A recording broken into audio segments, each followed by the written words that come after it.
VD's the number 4 vets.org. Every Sunday from 2 to 3 p.m., right here on KLZ 560, listen to The Wealth Map, helping you map a course to your financial goals. Don't miss this week's show, helping you avoid the 2 mistakes that most people make with the 2 biggest sources of retirement income. That's Social Security and your 401k or employer-sponsored plan. Listen this week and every week, Sundays from 2 to 3 p.m. to The Wealth Map, right here on KLZ 560.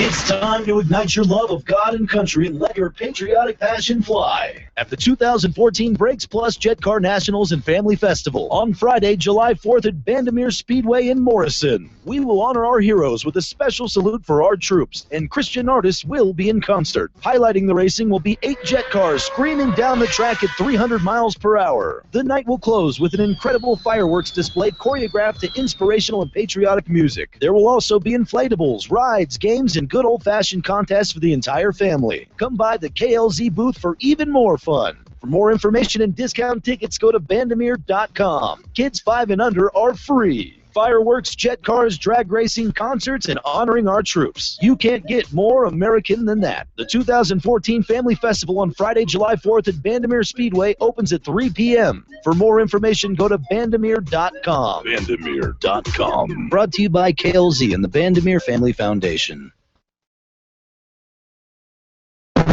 This is the legendary KLZ, AM 560, KLZ.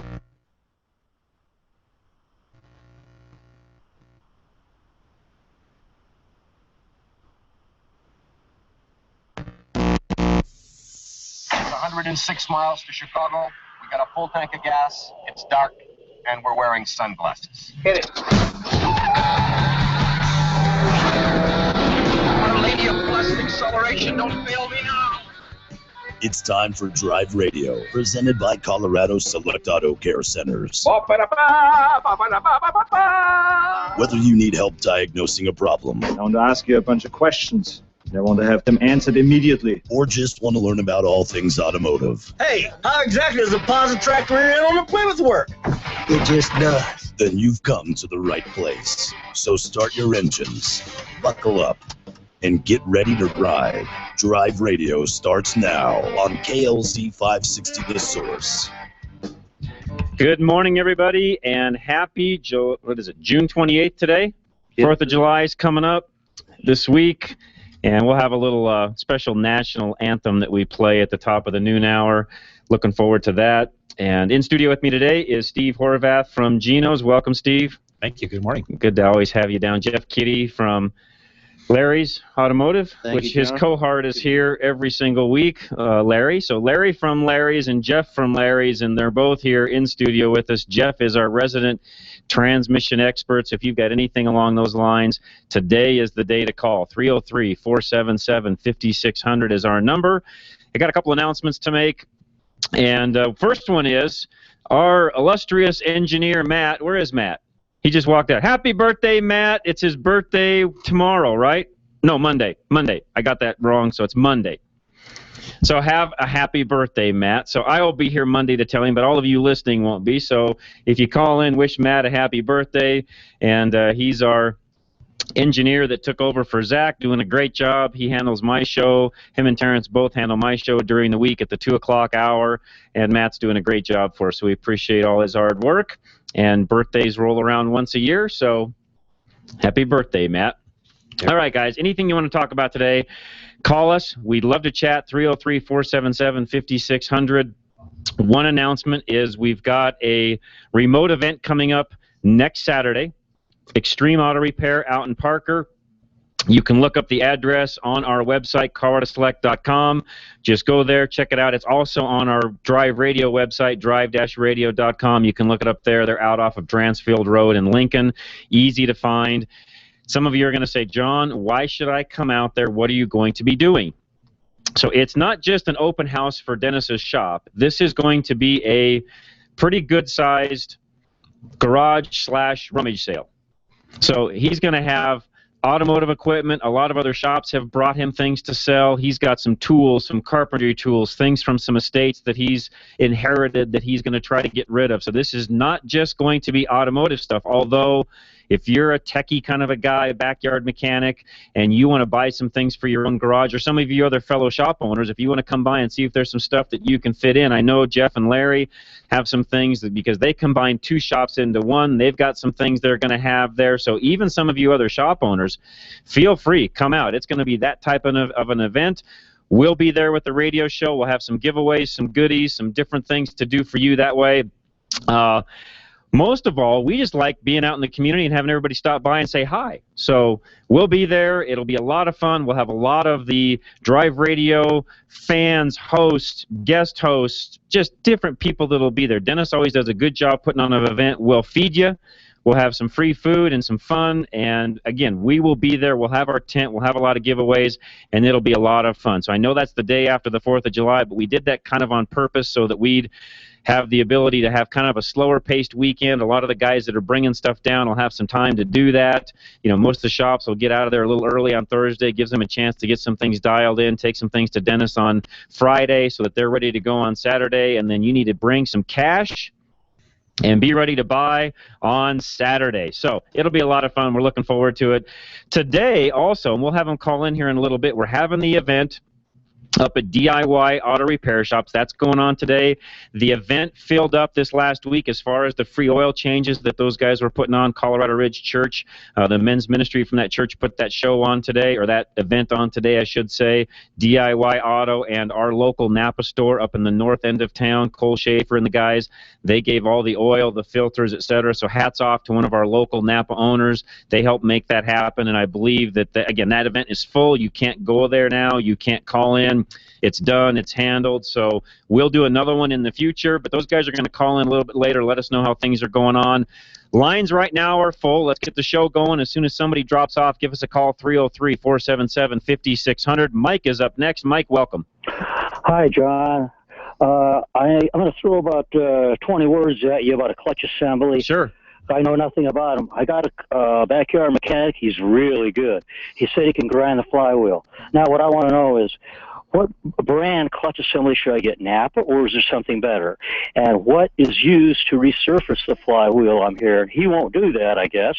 And why and how long does it last? Is it necessary? It is necessary every time you do a clutch job to resurface the flywheel itself. That's a grinding process. If you get anybody that tells you they can do it any other way, they can't.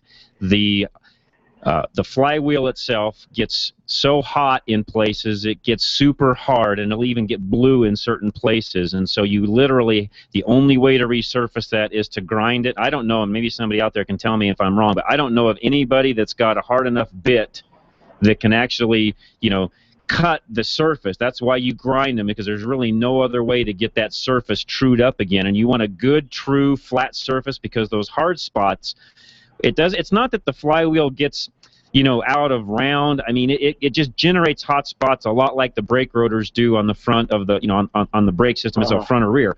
So you're getting rid of those hot spots, which avoid clutch chatter with a new clutch. That's why you always, when you do a clutch job, want to do a regrinding of the flywheel. Now, I say all of that to say this. Depending upon the age, the type of vehicle, and how many times it's been ground, you may not be able to grind it and have the clutch work effectively. So you need somebody with experience to know how many times can it be ground to know when it's time to put a new flywheel on versus using the old one again. Well, for $99 or whatever, it's worth putting a new one on. Be done with it, right? If you can buy a new flywheel for $99, it takes about $30 to grind one. So for the price difference, yes, buy a new one. Isn't that about right? Something like that? Well, it depends on the vehicle. Some of them are more than that. 99 Outback, Subaru Outback. If you can buy, if you can buy a flywheel for that for $100, yeah, buy one. Yep, I would. Yep. You think I can do that? Huh? If you can, you should. Now, again, I don't know the prices off the top of my head. So all I'm saying is either grind the old one if you can, or buy a new one when you do the clutch job. Now, what type of clutch to buy? New only. Yes. I don't, you know, I'm not a big brand preference kind of a guy. As long as it's a brand new clutch not some Chinese imported clutch, by the way, but a new, high quality, in your case, Japanese-made clutch or American-made clutch. That's what you're going to look for. Should I just go to Napa and be done with it? You can do that. Yep, Napa will have exactly what you need, and that would work fine. Thanks, John. All right, Mike. Appreciate you calling in. And that's, by the way, spend a little more time there with Mike on that than we normally would, but that's a universal question for guys with clutches and manual transmissions. So, yeah, any of you guys out there, especially if you do a clutch job yourself, you always, there's 3 important things doing a clutch job you always want to do. Resurface flywheel, yes, which is a must. Check the ring gear on that flywheel to make sure that the teeth in it are in good shape, and always replace pilot bushing and throwout bearing. Yes. Okay, those are musts every time you do a clutch job without fail. And I'm also a big one that when that clutch or that transmission is out and you're doing the clutch, look at, in that particular case, look at fluid. If you've got a four-wheel drive, look at fluid on transmission and transfer case. It's much easier to do all of that out of the vehicle than in. U-joints. Everything. Clutch forks. Hydraulics. Yep. The whole 9 yards. Everything. Master cylinders. That's right. Everything. You want to look at the whole 9 yards, not skimp on anything, because you do not want to go back in and do that clutch job over again. That is never fun. One line open, 303-477-5600. Call us. We'll get you right on air. And as I always say, there's no dumb question on Drive Radio. Call us. We'll answer it. Chances are, I talked to Charlie, one of our engineers here, the other day. Here's the stats for all of you out there listening. So those of you that call in, you're the 1%ers. So just remember, when you call in with your question, there's 99% of the listening audience that will never, ever call in. They're afraid to. So the question you're asking is more than likely going to answer one of their questions. So never feel bad about calling in. We like it, and so does everybody else out there that's listening. Randy, welcome. What's going on today? Hey, good morning, guys. Good to hear from you. Yeah, I wanted a question on a vehicle, and if we have time, your transmission guy can jump in. Sure, we've got time. Go ahead. I bought my wife a new used car. It's a 2007 Dodge Caliber 2.0 liter. In the week that I've had it, I've changed every fluid and had the spark plugs replaced on it. Okay. I wanted your opinion on the pros and cons because they run the gambit from burn the car to, hey, it's been fine for me. So I wanted to know, but one thing that came up consistently was a ball joint problem and water getting in the driver's side tail light housing. Those were consistent. But what's your overall take on that vehicle? Guys, I'll give you mine last. Go ahead, Jeff and Steve. Okay. We've worked on probably a handful of them, and I really haven't seen any major problems with them. Okay. I have heard telltale rumors about ball joint issues with them. All right. There's probably a seal problem going on if they're getting water in their tail light. Mm-hmm. Right. Even a ball joint problem is an easy fix. I mean, it's not like to throw the car away. Yeah. No, yeah, I was just going to say, and leave my opinion for last year, and I'll give you my opinion on the car. But if you own it already, there's not a whole lot you can do, regardless of what we say, anyways. Well, yeah, I mean, I'm happy with it. I did all the, had all the fluids done. Spark plug is fine for me. I mean, perfect. It depends what you want. They talk about road noise and wind noise, which they have. Coming out of a Jeep Cherokee, I know what a boxy vehicle wind noise is. Yeah, and they are, and those are some of the, my comments on it would be, as long as somebody buying it understands all of those downfalls. That was a car that, it was an economical car that they tried to produce to fit a niche. That car has been completely, redone or getting redone, I should say, at this point. They knew that. Chrysler knew that. Is it a bad car? I'm not going to say it's a bad car, but it's a car that I think you need to, you just said it, as long as you're understanding it going into it, having a pre-purchase inspection done so you know what you're buying and you're making sure that all of the key areas have been inspected, I would not, I would not hesitate to buy the car. Is it my favorite car? No, it's not. No, I understand that, but I know what the wind noise is. As far as the engine noise, I know what that is. That's fine and dandy. Yep. My question for your transmission guy is, I don't know what's up with Dodge, but it's a hit below the waist to make you have to go in there. My guy who does my work couldn't exactly do the transmission because it's like the forbidden fruit. He couldn't get a hold of the information of what type fluid it took, and on a transmission it doesn't come with a stick. You can buy it from the Toolmac truck for $70 to use it when I see you once every. Right, that's a sealed transmission. That's correct. But they got me in there to do it and charged me, probably 3 times what he would have charged me. And even the owner's manual doesn't tell you the fluid, the capacity of the fluid, or it doesn't give you a dipstick. Because I was going to tell him just drain the fluid and we'll fill it back up to capacity and forget their dipstick. But you couldn't even find the fluid. What type of fluid? I came up with a CVT plus 4, which I'm looking, but I'm not sure. So I just went ahead and that's a fluid you're going to want to buy from Chrysler. Yes. For that CVT. Now there are some aftermarket companies that are making some universal fluids for CVTs. We've talked about those on the show before. Jeff, what are your thoughts on the universal CVT fluids? You're the transmission guy. Well, when in doubt, go with the OEM. I mean, yeah, I went right to the dealer. Okay. You know, it might be a little bit more expensive, but you know, normally you're better off in the long run because you know you got the right stuff in there. That's something that's coming up on a lot of these cars. Chrysler and Mercedes have come up with this deal where you have to have the car at a proper operating temperature. You have to have a special tool to check the fluid level. And you know, it turns a 15-minute job into like an hour job by the time everything's said and done, trying to check fluid. Yeah, I've never had a car without a dipstick in there. Yeah, and the reason they do that is because they just don't want you messing with it. And yeah, that's a Mopar CV. And the only thing I'm going to tell you, Randy, real quick, not to knock on your technician, but I just spent about the last 30 seconds, and that's all the longer it took me to figure out what fluid goes in that car. Mopar CVT plus 4. So either he doesn't have the right information in front of him, or doesn't have the right subscription, or doesn't know where to go to find it, which, by the way, is not a good sign. No offense, but if your technician can't find the fluid for that car within a minute, you need a new technician. Yeah, he tried to find it quickly, but you know, he's in between business and phone calls and all. But yeah, again, I'm doing this on the radio, talking to you all at the same time. Granted, I'm multitasking, but that's all the longer it took me to find the fluid for your car. If your technician can't find it that quickly, you need a new technician. Well, sorry, I'm just being blunt. Guys, am I wrong? I'm being blunt, but that's not that difficult to find. It normally takes about 5 minutes to call the dealer and say, what you got for this unit? Yeah. And if all else fails, yes. But my point is, guys, if your shop does not have the same access that's sitting in front of me right now, because, by the way, it's not that expensive to subscribe, and all of us in this room do. If you don't have a subscription to find what you need for fluids in the first place on a vehicle, you need a new tech. I'm just being blunt because I feel strongly about that. Because here's why, Randy.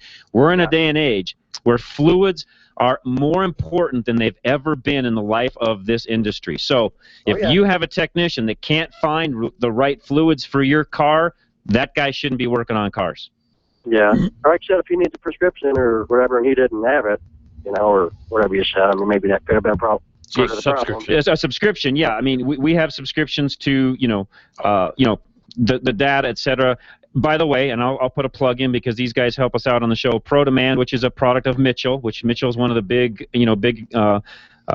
folks out there. You know, they're one of the big companies that have done repair manuals, etc. for years. They're one of the oldest companies out there, and I'll give them some kudos. They provide us, as a radio show, a free subscription so I can look this stuff up while we're on air, etc., and it helps me. I don't use it every single weekend like we probably should, but in this particular case, just an example of how quickly you can retrieve information if you've got it in front of you. And here's my point with us. I'm not trying to beat anybody up, but here's the reality. If a shop owner won't invest the $130, $40 a month it takes to have what I just mentioned, you need another shop. Yeah. Actually, I invest in 3 of them. So. Here's a guy I'm sitting across from that does that 3 times over to make sure he has all the right information. So trust me, it's not that complicated to find this stuff. Yep. All right? Well, like I said, maybe he didn't have the subscription. Well, and again, and if he doesn't, ask him. And by the way, everybody else out there listening, that's a key thing to ask the technician that you're going to. Do they have the right information to work on your vehicle? Randy, with that, sorry, we got to run, got a break coming up. Lines are open, 303-477-5600. Jim in Broomfield.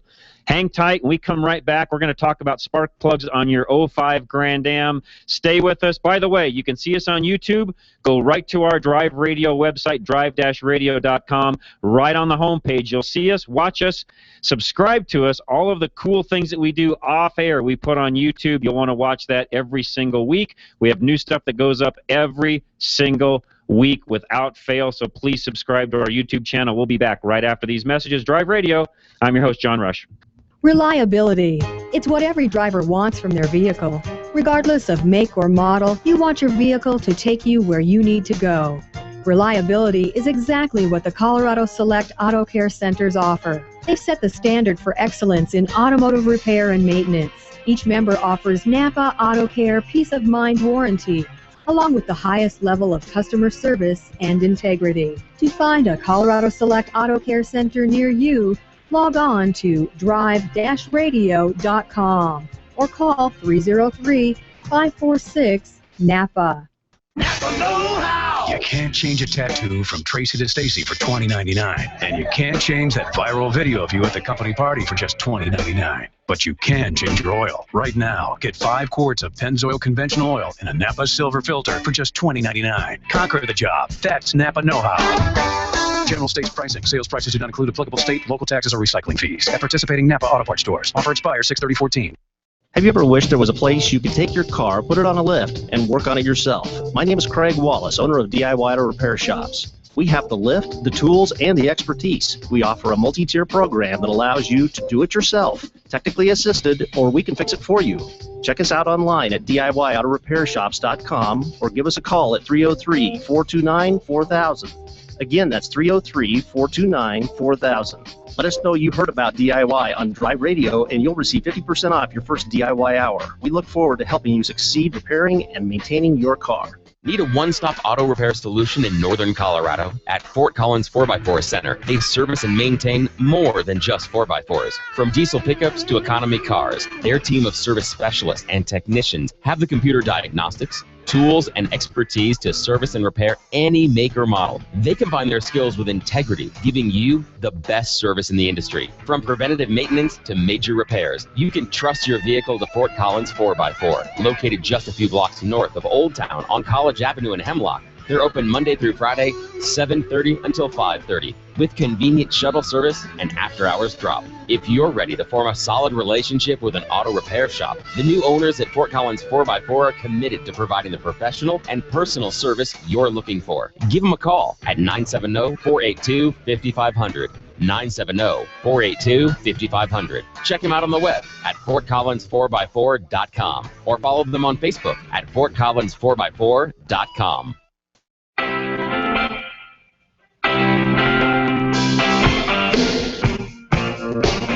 All right, thanks for listening to us. We do appreciate it very much. I know I say that every week, but we do sincerely mean that. That's not just myself.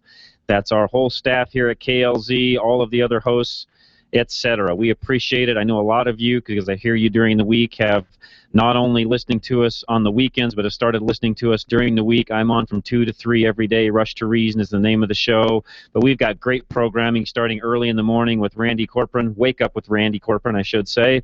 Then goes into Laura Ingram. Right after that, we've got Experience Pros, which is a great business-type show. They do a fantastic job. I enjoy listening to them all day long. Ken Clark with Freedom 560 is on at noon to 2. Then I'm on 2 to 3. Bob Duco is 3 to 4. And then Haystack Help Radio, which we are a part of. We do that every other Thursday. We'll be doing it this coming Thursday. And we're talking about maybe doing that more often than that, but we're on there every other Thursday right now. Enjoy that. Scott Watley does a fantastic job. You should listen to him every single day. They have a lot of great things going on. And right after that is Grassroots Colorado. So, again, a lot of great programming here on KLZ. There's really no reason to turn the dial.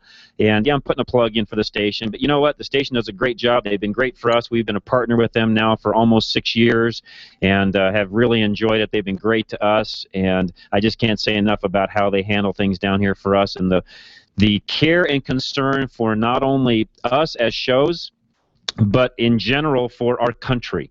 We went to a great event this last week. We had a premiere of the movie America, Imagine the World Without Her. Comes out in the movie theaters this coming Wednesday, and it's a movie that you will definitely want to see. It's a fantastic show. I thoroughly enjoyed it.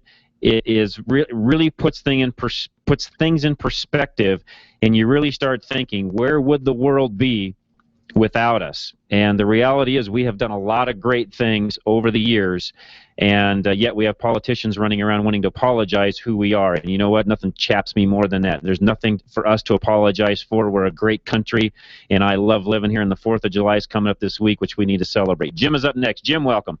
Yes, hi, John. I enjoy listening to your show. Well, thank you very much. Yeah, I've been listening to you during the week, too. I really enjoy it. Well, thank you, Jim. I appreciate that. Thank you. Yeah, I'm pretty much 100% American. So. Well, that's awesome. That's what we want. Trust me. Yes, I've been like that for quite a long time. Well, and it's guys like you that have trained guys like myself, and I hope I'm training the next generation to be exactly that way. And unfortunately, Jim, we've lost some of that over the years, and we've got to get back to our roots. Yeah, I couldn't agree more. It's gotten pretty bleak to me. Yes, it has, Jim.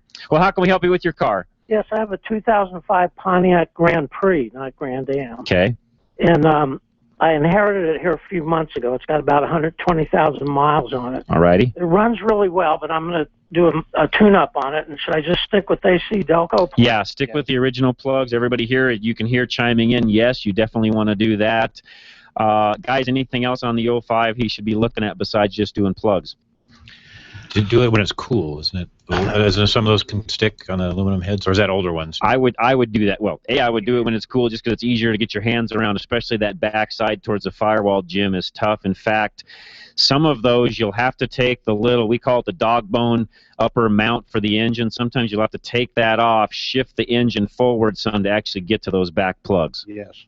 Okay. Okay. And should I use iridium or platinum or just use what the car came with from the factory?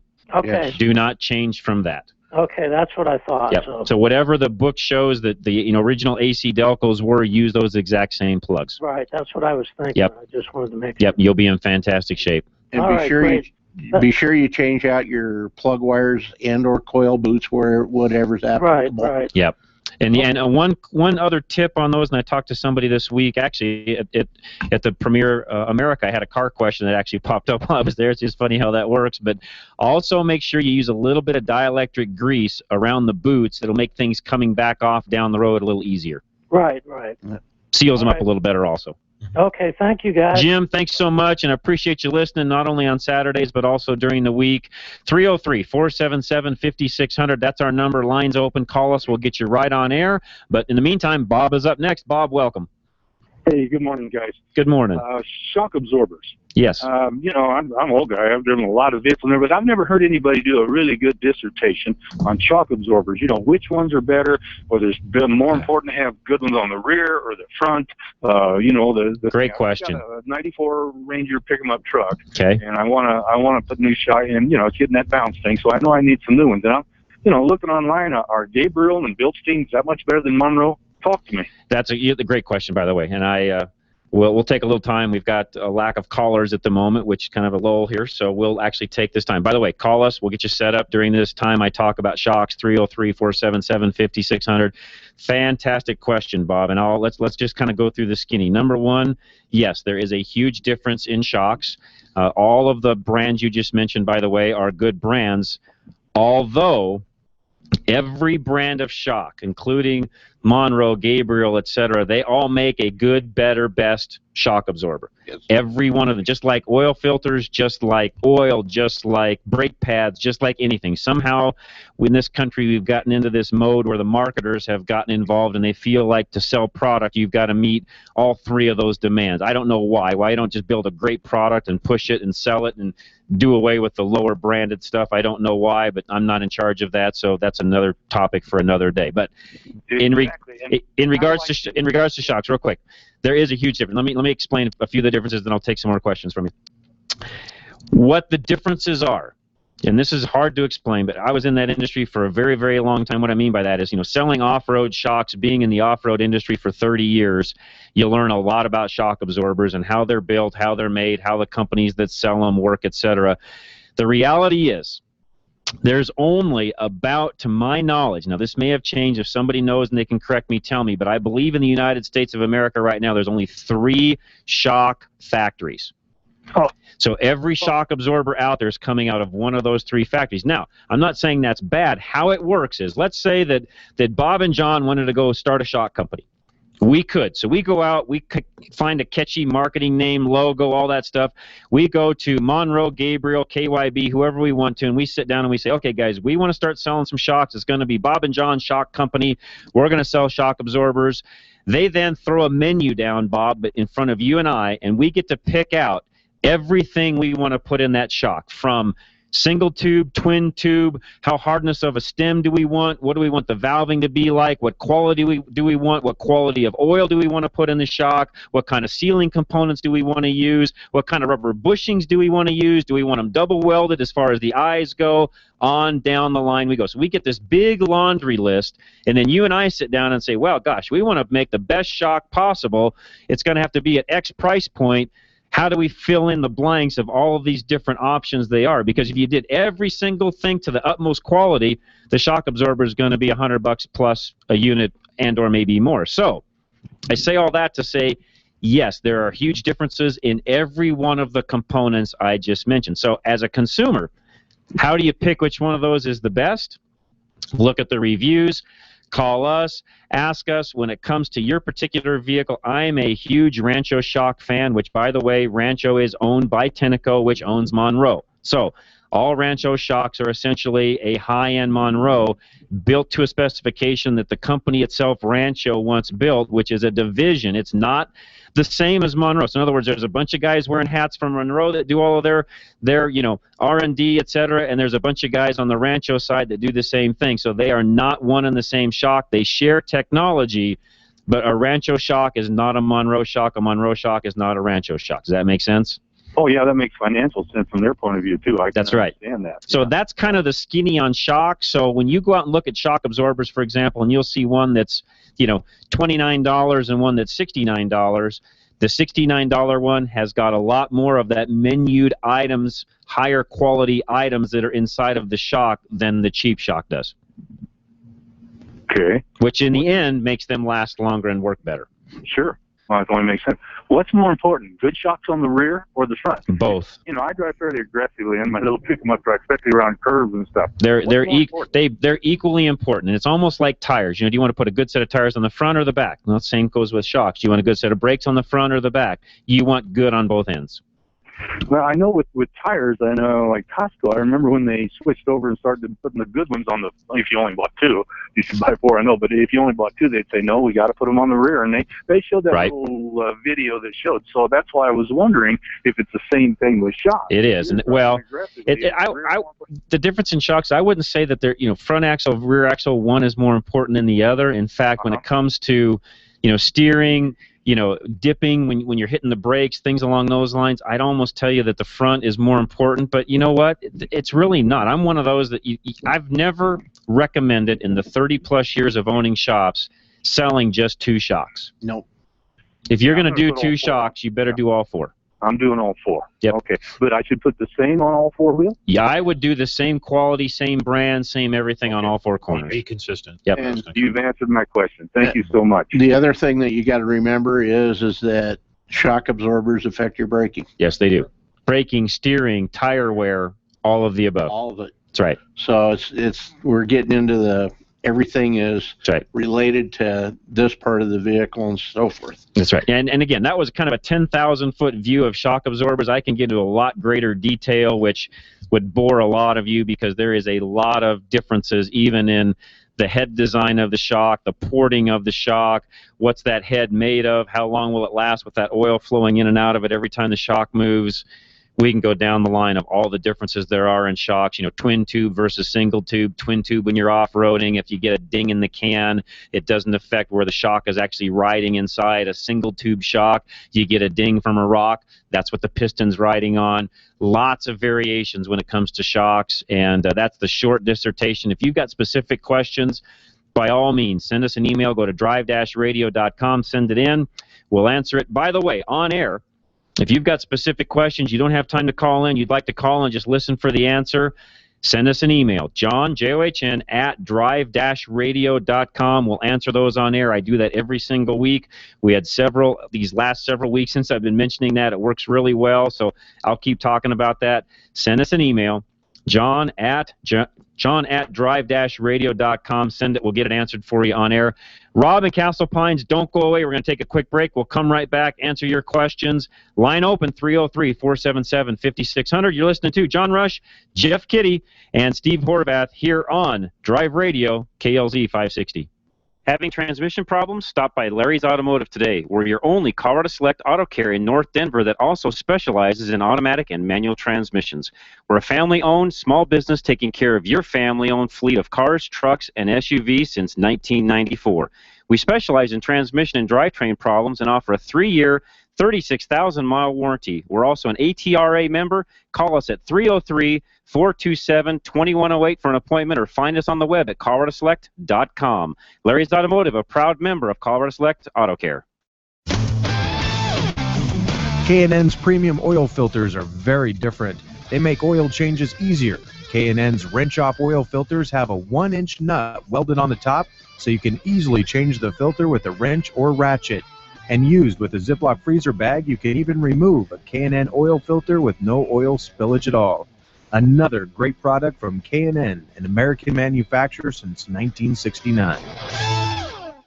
Are you driving with a check engine light on? Has that light been going on and off? Arvada West Auto and Truck is here to help you understand what could be wrong. Our technicians are specially trained to handle warning lights. If your vehicle is a 1996 or newer, it stores a history that helps us diagnose the problem, even if the warning light is not currently on. Don't wait until your vehicle breaks down and leaves you stranded. Call 303-422-1065. Stop by 11752 West 64th Avenue or visit us on the web at arvadawestautoandtruck.com, where every question is important. Drive Radio is a presentation of Colorado Select Auto Care Centers. The independently owned and operated shops of Colorado Select hold each other accountable for the highest standards of technical expertise, honesty, and professionalism. They all understand that choosing a mechanic is risky business, so Colorado Select was created by this exclusive group of like-minded professionals who are dedicated to raising the level of consumer confidence in Colorado's auto repair industry. Schedule your next oil change at any of the Colorado Select Auto Care Centers heard on Drive Radio, and you'll immediately see the difference. For the complete list of all the member shops in the state, visit drive-radio.com.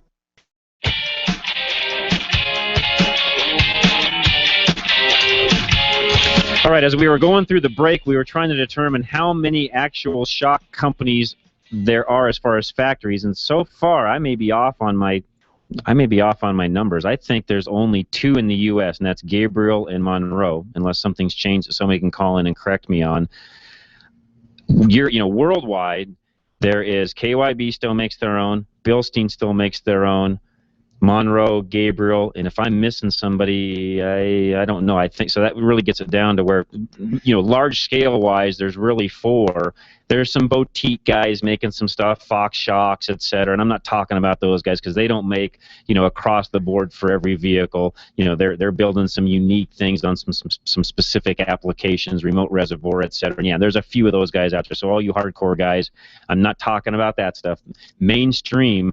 In my head, I'm only counting 4. If I'm wrong, tell me. Let us know if there's something else you thought of on that.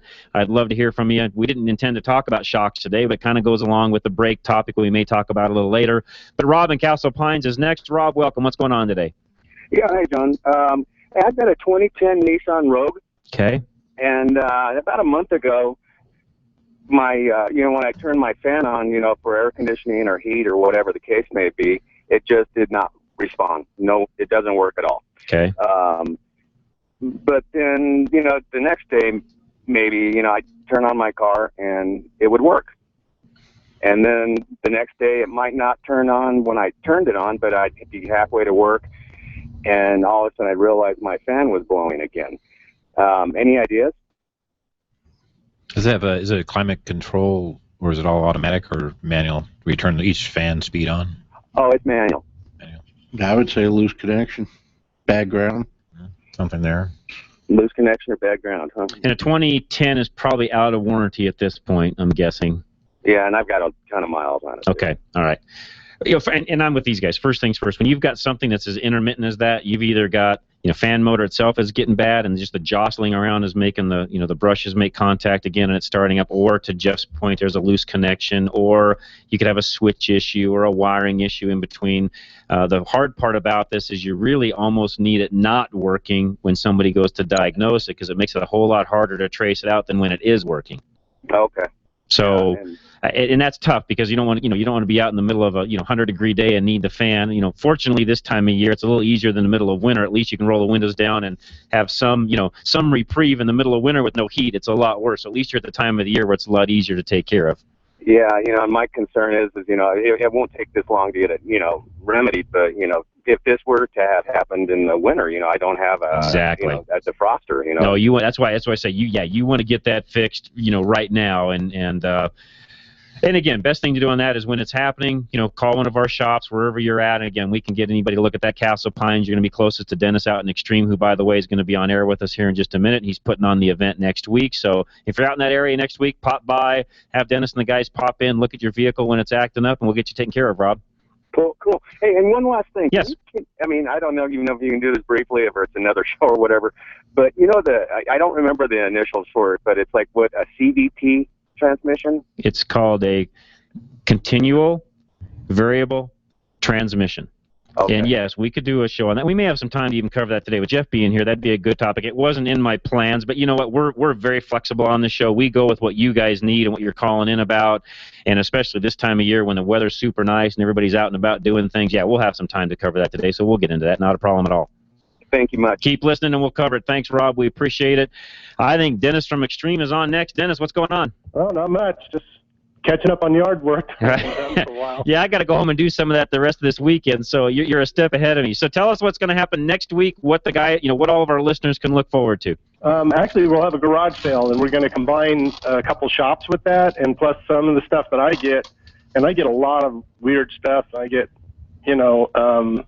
painting supplies. I get to lawnmower pieces to, weed eaters and all kinds. So you've got lawn and garden, carpentry, automotive, knickknacks, anything people leave behind the trunk of their car when it gets impounded and never pick back up. Right, and then I also have, unfortunately, I had a brother-in-law pass away years back here in May. Right. And he had a lot of tools, and my sister is not a mechanic, so she's asked me to help her get rid of this stuff.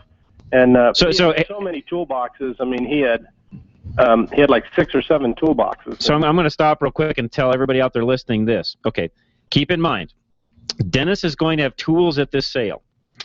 You're also going to have a bunch of technicians, i.e.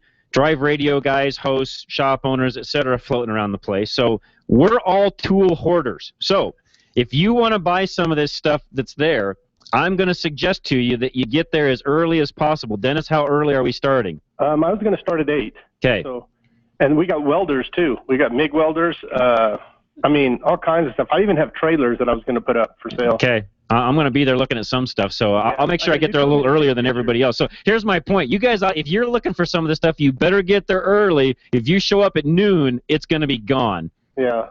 Especially that type of stuff, because tools go fast. So all you listeners, if you're interested, this will be a lot of fun. And I'm jokingly saying this, but you know what? I'm serious. That stuff goes really fast. You're going to have a lot of gearheads running around, wanting to buy tools and stuff. If you want that stuff, you better get up bright and early and head on out. Yeah, we also got ladders, and just about anything you think you would find at a garage sale, we'll have there. That's awesome. That'll be a blast.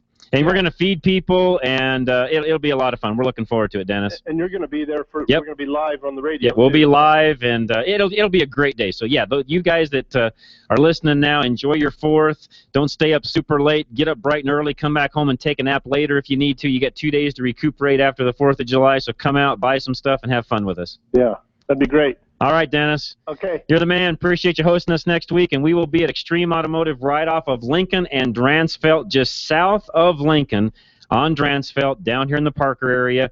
You can't miss it. Once you get on Dransfeld, you'll see it. There'll be a lot of signs and activity and things up, and I mean what I say. If you really want to buy some shop tools, equipment, etc., get there early. Bring your cash, because that stuff will go quickly. Let's go to Robert up in Erie. Robert, welcome. Good morning. Good morning.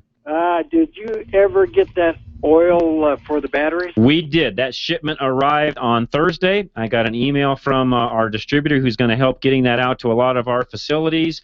We will start the process of getting that into the hands of our Colorado Select shops here in the next week, and you'll be able to go by and pick it up. So they'll tell you how much I think retail. Yeah, they'll tell you. You'll buy it.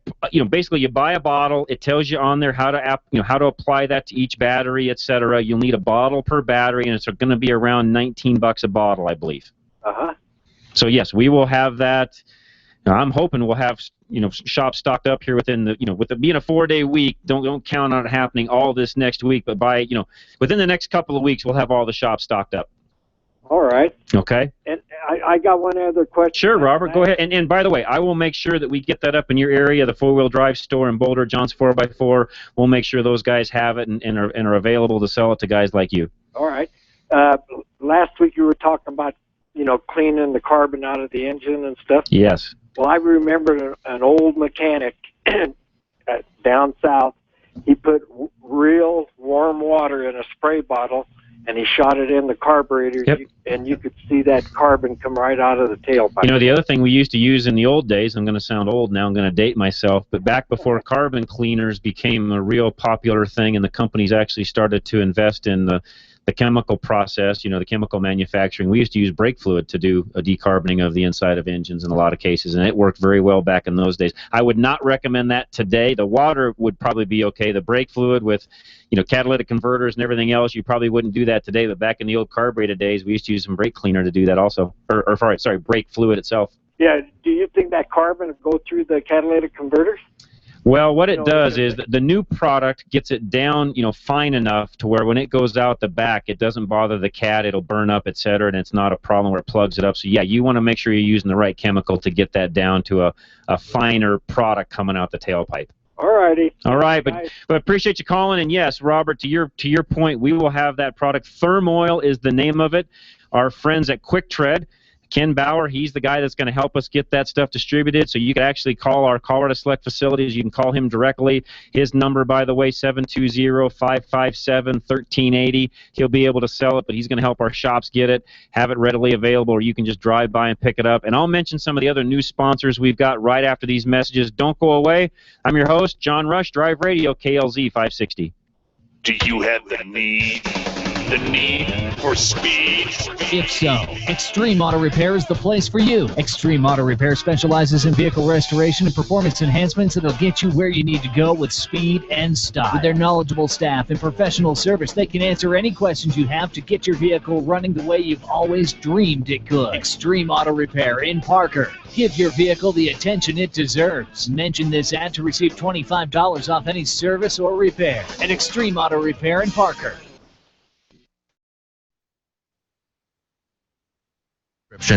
Well, K&N, the inventor of reusable cotton filters, has got the answer to the mess. Just visit knfilters.com and enter your vehicle identification number off your dashboard or car registration, and K&N will show you the filter that fits your car. It's never been easier to buy a K&N, the filter that helps your car run better.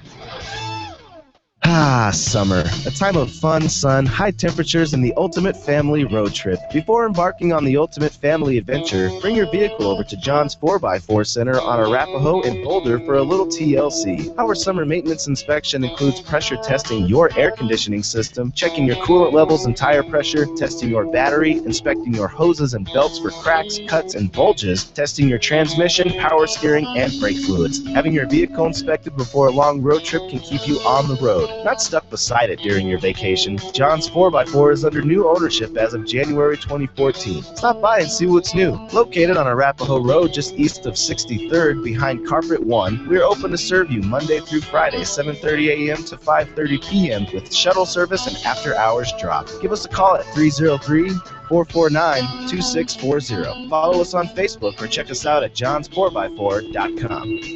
Napa know-how! They have names like Joe, Bob, or Uncle Ryan. But to you, they're moochers. They borrow your tools and promise to return them someday. But someday isn't a day. Tell them they can get their own 7-piece ratcheting gear wrench set at Napa for $29.99, which you'll borrow and return someday. Conquer the job. That's Napa know-how. At participating Napa Auto Parts stores. Offer expires 6/30/14. 24 seconds. I timed it. It took me just 24 seconds to find a AAA certified master mechanic who offers the best peace of mind warranty in the state. A 3-year, 36,000-mile warranty on every repair. At ColoradoSelect.org, I search my city and boom, I'm done. Colorado Select Auto Care puts their member shops through a rigorous set of requirements, so I know no matter which shop I choose, I'll get the best auto repair service possible. That's 24 seconds well spent. ColoradoSelect.org.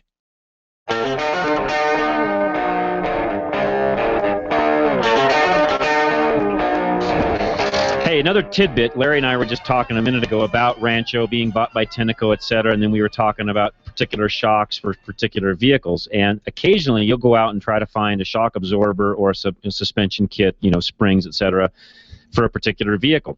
What I will tell you is sometimes if the OEM, so let's take Jeep, for example. Let's say Jeep is buying product from Tenneco, which in a lot of cases that's where it's coming from because Tenneco supplies for a lot of the OEM, manufacturers.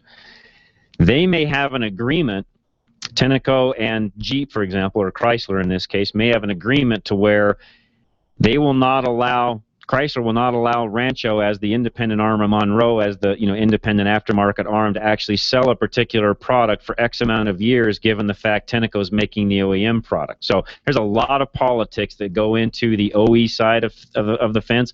So occasionally you'll go in and say, hey, I need to buy shocks for such and such, and they'll say, well, we don't have that yet. And it's not because that company doesn't want to make it or isn't already. There's just some contractual things going on to where they can't sell it in the aftermarket for X time. So there's a lot of details in that area that you can go out and research and look up, but that's kind of the gist of why some of that stuff takes a while to get out into the aftermarket side of the fence. Line's open. Give us a call. We'll get you right on air, 303-477-5600. Again, 477-5600. Paul in Denver is next. Paul, welcome. Good morning. Good morning. What can we do for you, Paul? Well, I've talked to you before about my vehicle. It's that 93 Jeep Grand Cherokee with the 4-liter engine. Yep, sure. And I did the fuel pressure test and discovered that, well, that was low, and then I changed the fuel filter, and then it went back to where it's supposed to be according to my service manual. Okay. I was thinking about, and this isn't critical stuff that I have to do, it's stuff to keep me busy. I was going to test these fuel injectors.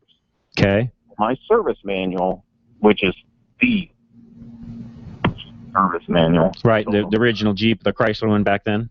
Yeah. Okay. It tells me to test the injectors, do one thing, and then I go to the section that tells me how to remove them, and it's completely different. The entire fuel rail's got to come off in order to get a single injector out. That's correct. And actually, they come out as a group. Correct. All 6 of them. Correct. How are they telling you to inspect them? Sorry? How are they telling you to check them? First thing, remove the injector from the rail. Just do a resistance check between the 2 pins on the injector. Which you could do that without pulling it out of the rail, by the way. You can check the resistance on those injectors just by back probing them, even if you had to. Okay, so just take the electrical connector off. Right, check them that way. You can also check it while it's running. It typically will set a check engine light when you're doing that, but you can check to see the contribution each injector has on that old. By the way, everybody that's listening, close your ears. This is for Paul only. So, Paul, in your case, you could pull the wire off each injector and check cylinder contribution. Watch your tachometer, see how much the RPM is varying on the engine itself. That'll tell you how much each injector is contributing, and if they're all equal, I wouldn't do anything else with them. Oh, okay. That's the easy way to check them. I don't know what your manual says, but that's how I would do it. Well, the only other option the manual has is once you've got the injector out, apply 12-volt power source to it and make sure it's opening. Watching it open. Yeah, but again, the cylinder contribution, because that'll tell you whether that test in the manual is telling you if they're opening and closing, but it won't tell you if they're plugged up or not. So you really need to do a contribution test, see what the RPM of the engine's doing with each one, taken out of the loop, out of the system. So that is so much better. Don't listen to the manual. Just do the way I told you. It'll be much easier. Now, everybody else listening, now you can listen again, because what I told Paul you would not want to do on a late model engine. You'll turn on check engine lights and give you all sorts of other problems, but on that 93, you can do it that way. Okay, great. Okay. But also remember, there's more to that cylinder than just the injector. Correct. Yeah. So to Steve's point, if you pull the injector wire off and nothing changes, that doesn't necessarily mean it's an injector problem. Now you got to start delving into compression, leak down, et cetera, and find out what else is going on with the cylinder itself. Because if you don't have any compression, you can have all the fuel you want and it still won't ignite. All right. Okay. So that's just, again, we're just telling you how to check cylinder contribution with the injector. But if the engine is running nice and smooth right now, there's no engine miss, et cetera, you could do the contribution test by taking the wire off each injector, and that would tell you what's going on. Well, that's where I'm having a problem, because periodically, I shouldn't say it runs rough, it just... They do. I don't know how to describe it. It doesn't uniformly... No, and that's the nature of a 93 4-liter. Now, you can do a lot of things to try to help that. Correct spark plugs, correct wires, making sure cap and rotor are in good shape, making sure all your trigger pickups are good and clean. What I mean by that is make sure that, all of your Hall effect sensors are working properly, crank sensors working properly, cam sensors working properly.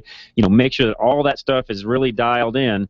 And you've done some of the fuel sides of the fence, but those were notorious for periodically having a little bit of a slight engine miss. You get a little power on it, you'll never know it's there, but sitting at idle, yes, that's very common on that 4-liter injected motor. Okay, and once it's warmed up, it doesn't happen at all. That's correct. Yep. Some of that's carbon buildup, lots of things contributing to that. Okay. I would not, if it's running well, you've got good power, mileage is decent, etc. I don't know that I'd lose any. I mean, again, like you're saying, this is just kind of you having fun, etc. But I don't know that I'd lose any sleep over it. Okay. Okay. I think I'll go fishing.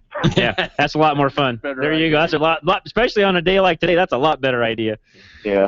Thank you. You're very welcome, Paul. Take care. Have a great afternoon. And yeah, it is very beautiful outside, by the way. 10:54 in the morning. If you're listening to us on, well, you can't listen to us on Sunday because we only broadcast the last 2 hours of the show. So if you're listening to us on a podcast, yes, it's a very beautiful June 28th. 10, almost 11 o'clock in the morning, looking out high atop the KLZ towers, as Randy Corcoran says, first thing in the morning. It is very beautiful out, still some snow on top of the mountains. It is a gorgeous weekend here in Colorado. Get out, enjoy it, have fun, do some things to the car if you need to. Most of all, call us.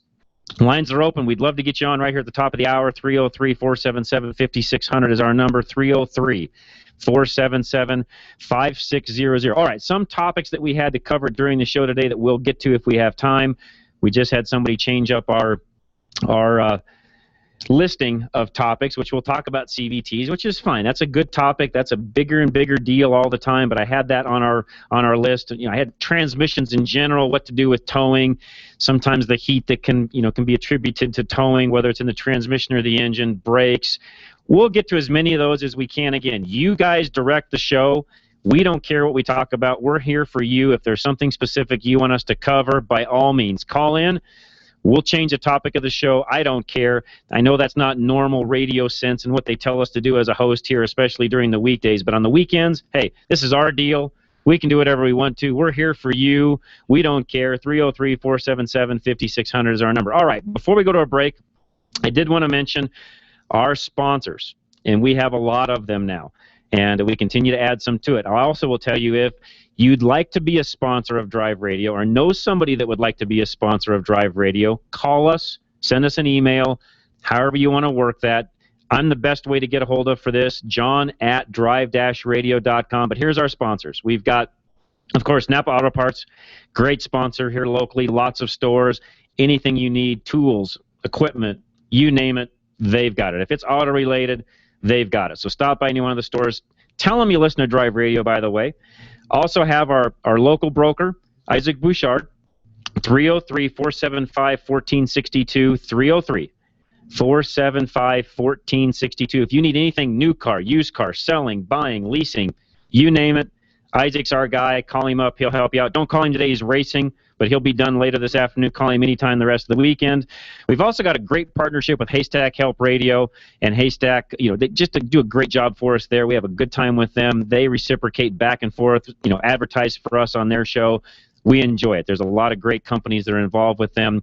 Also, Quick Tread, I mentioned a minute ago, Paul Leuenberger. If you need help with insurance of any kind, doesn't matter what it is, car, boat, ATV, motorcycle, home, commercial, you name it. Paul can help you with any of that. I just quoted some stuff for him personally. Going to switch my insurance over here at the first of the month. He's going to save me 50% on my homeowner's policy. Half, guys. That's a ton. Yes. That is a ton of money. In my case, that's saving me a couple $1,000. That's a big number. So call Paul. American National Insurance. Chrome is kind of his synopsis of what he does on the old car side of the fence, 303-619-9891. He also will insure old cars differently than a lot of other companies. What I mean by that is if you think it's got a value of $80,000, great, go out, we'll get it appraised. He'll help you with all that. He'll pay for the appraisal. If it comes in at that, that's what they're going to insure it for. Let's say you've got a late model car, you're only driving, 1,000, 2,000 miles a year, but you want to insure it at a price higher than what Kelley Blue Book says it is. Great, tell him what the figure is. That doesn't even need appraised. He'll handle it. Piece of cake. So Paul's your guy. He can help you out on the insurance side of the fence way better than anybody else. Papa Lock is another new sponsor we just got, Locksmith. Check him out on our website. Anything you need locksmith-wise. Again, home, commercial, auto, you name it. He can program key fobs, pass lock systems, you name it. He can do it. Go see him. Check him out. I'm hoping that he'll actually be out at our event next week. Maybe he can pop in, come on air with us, but that's what we're hoping for. Guys, with that, we got to take a quick break. Chris, don't go away. We're going to be right back to talk about your Highlander and some other cool topics as soon as we come back here on Drive Radio. John Rush, Steve Horvath, Jeff Kitty, Drive Radio, KLZ 560.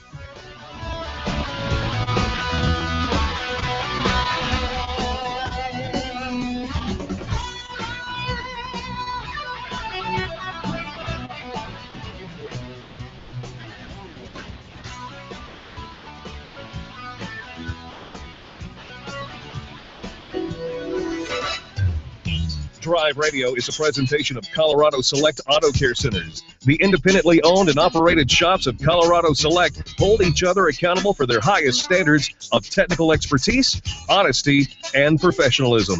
They all understand that choosing a mechanic is risky business, so Colorado Select was created by this exclusive group of like-minded professionals who are dedicated to raising the level of consumer confidence in Colorado's auto repair industry.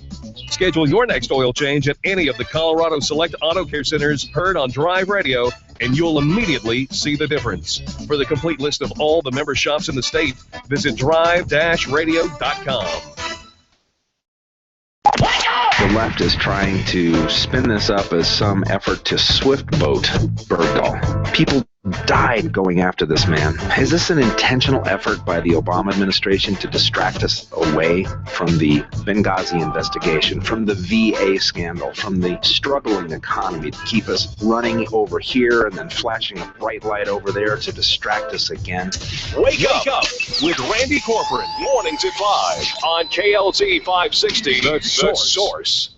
This is the legendary KLZ. AM 560, KLZ HD Denver, and online, streaming at 560thesource.com. Since 1922. KLZ Denver. This is the Blaze Radio News. I'm Brad James. The Benghazi terrorist captured by U.S. Special Forces is now in the nation's capital at a federal courthouse under tight security, facing murder charges and conspiracy to support terrorists in connection to the attack that left 4 Americans dead, including Ambassador Chris Stevens. Abu Khatallah not being sent to Gitmo like other terrorists. The decision by the president will give him special treatment as he faces charges in the attack. I think it's a mistake to treat him like he's a citizen because he isn't one. Yeah. His actions didn't happen on U.S. soil.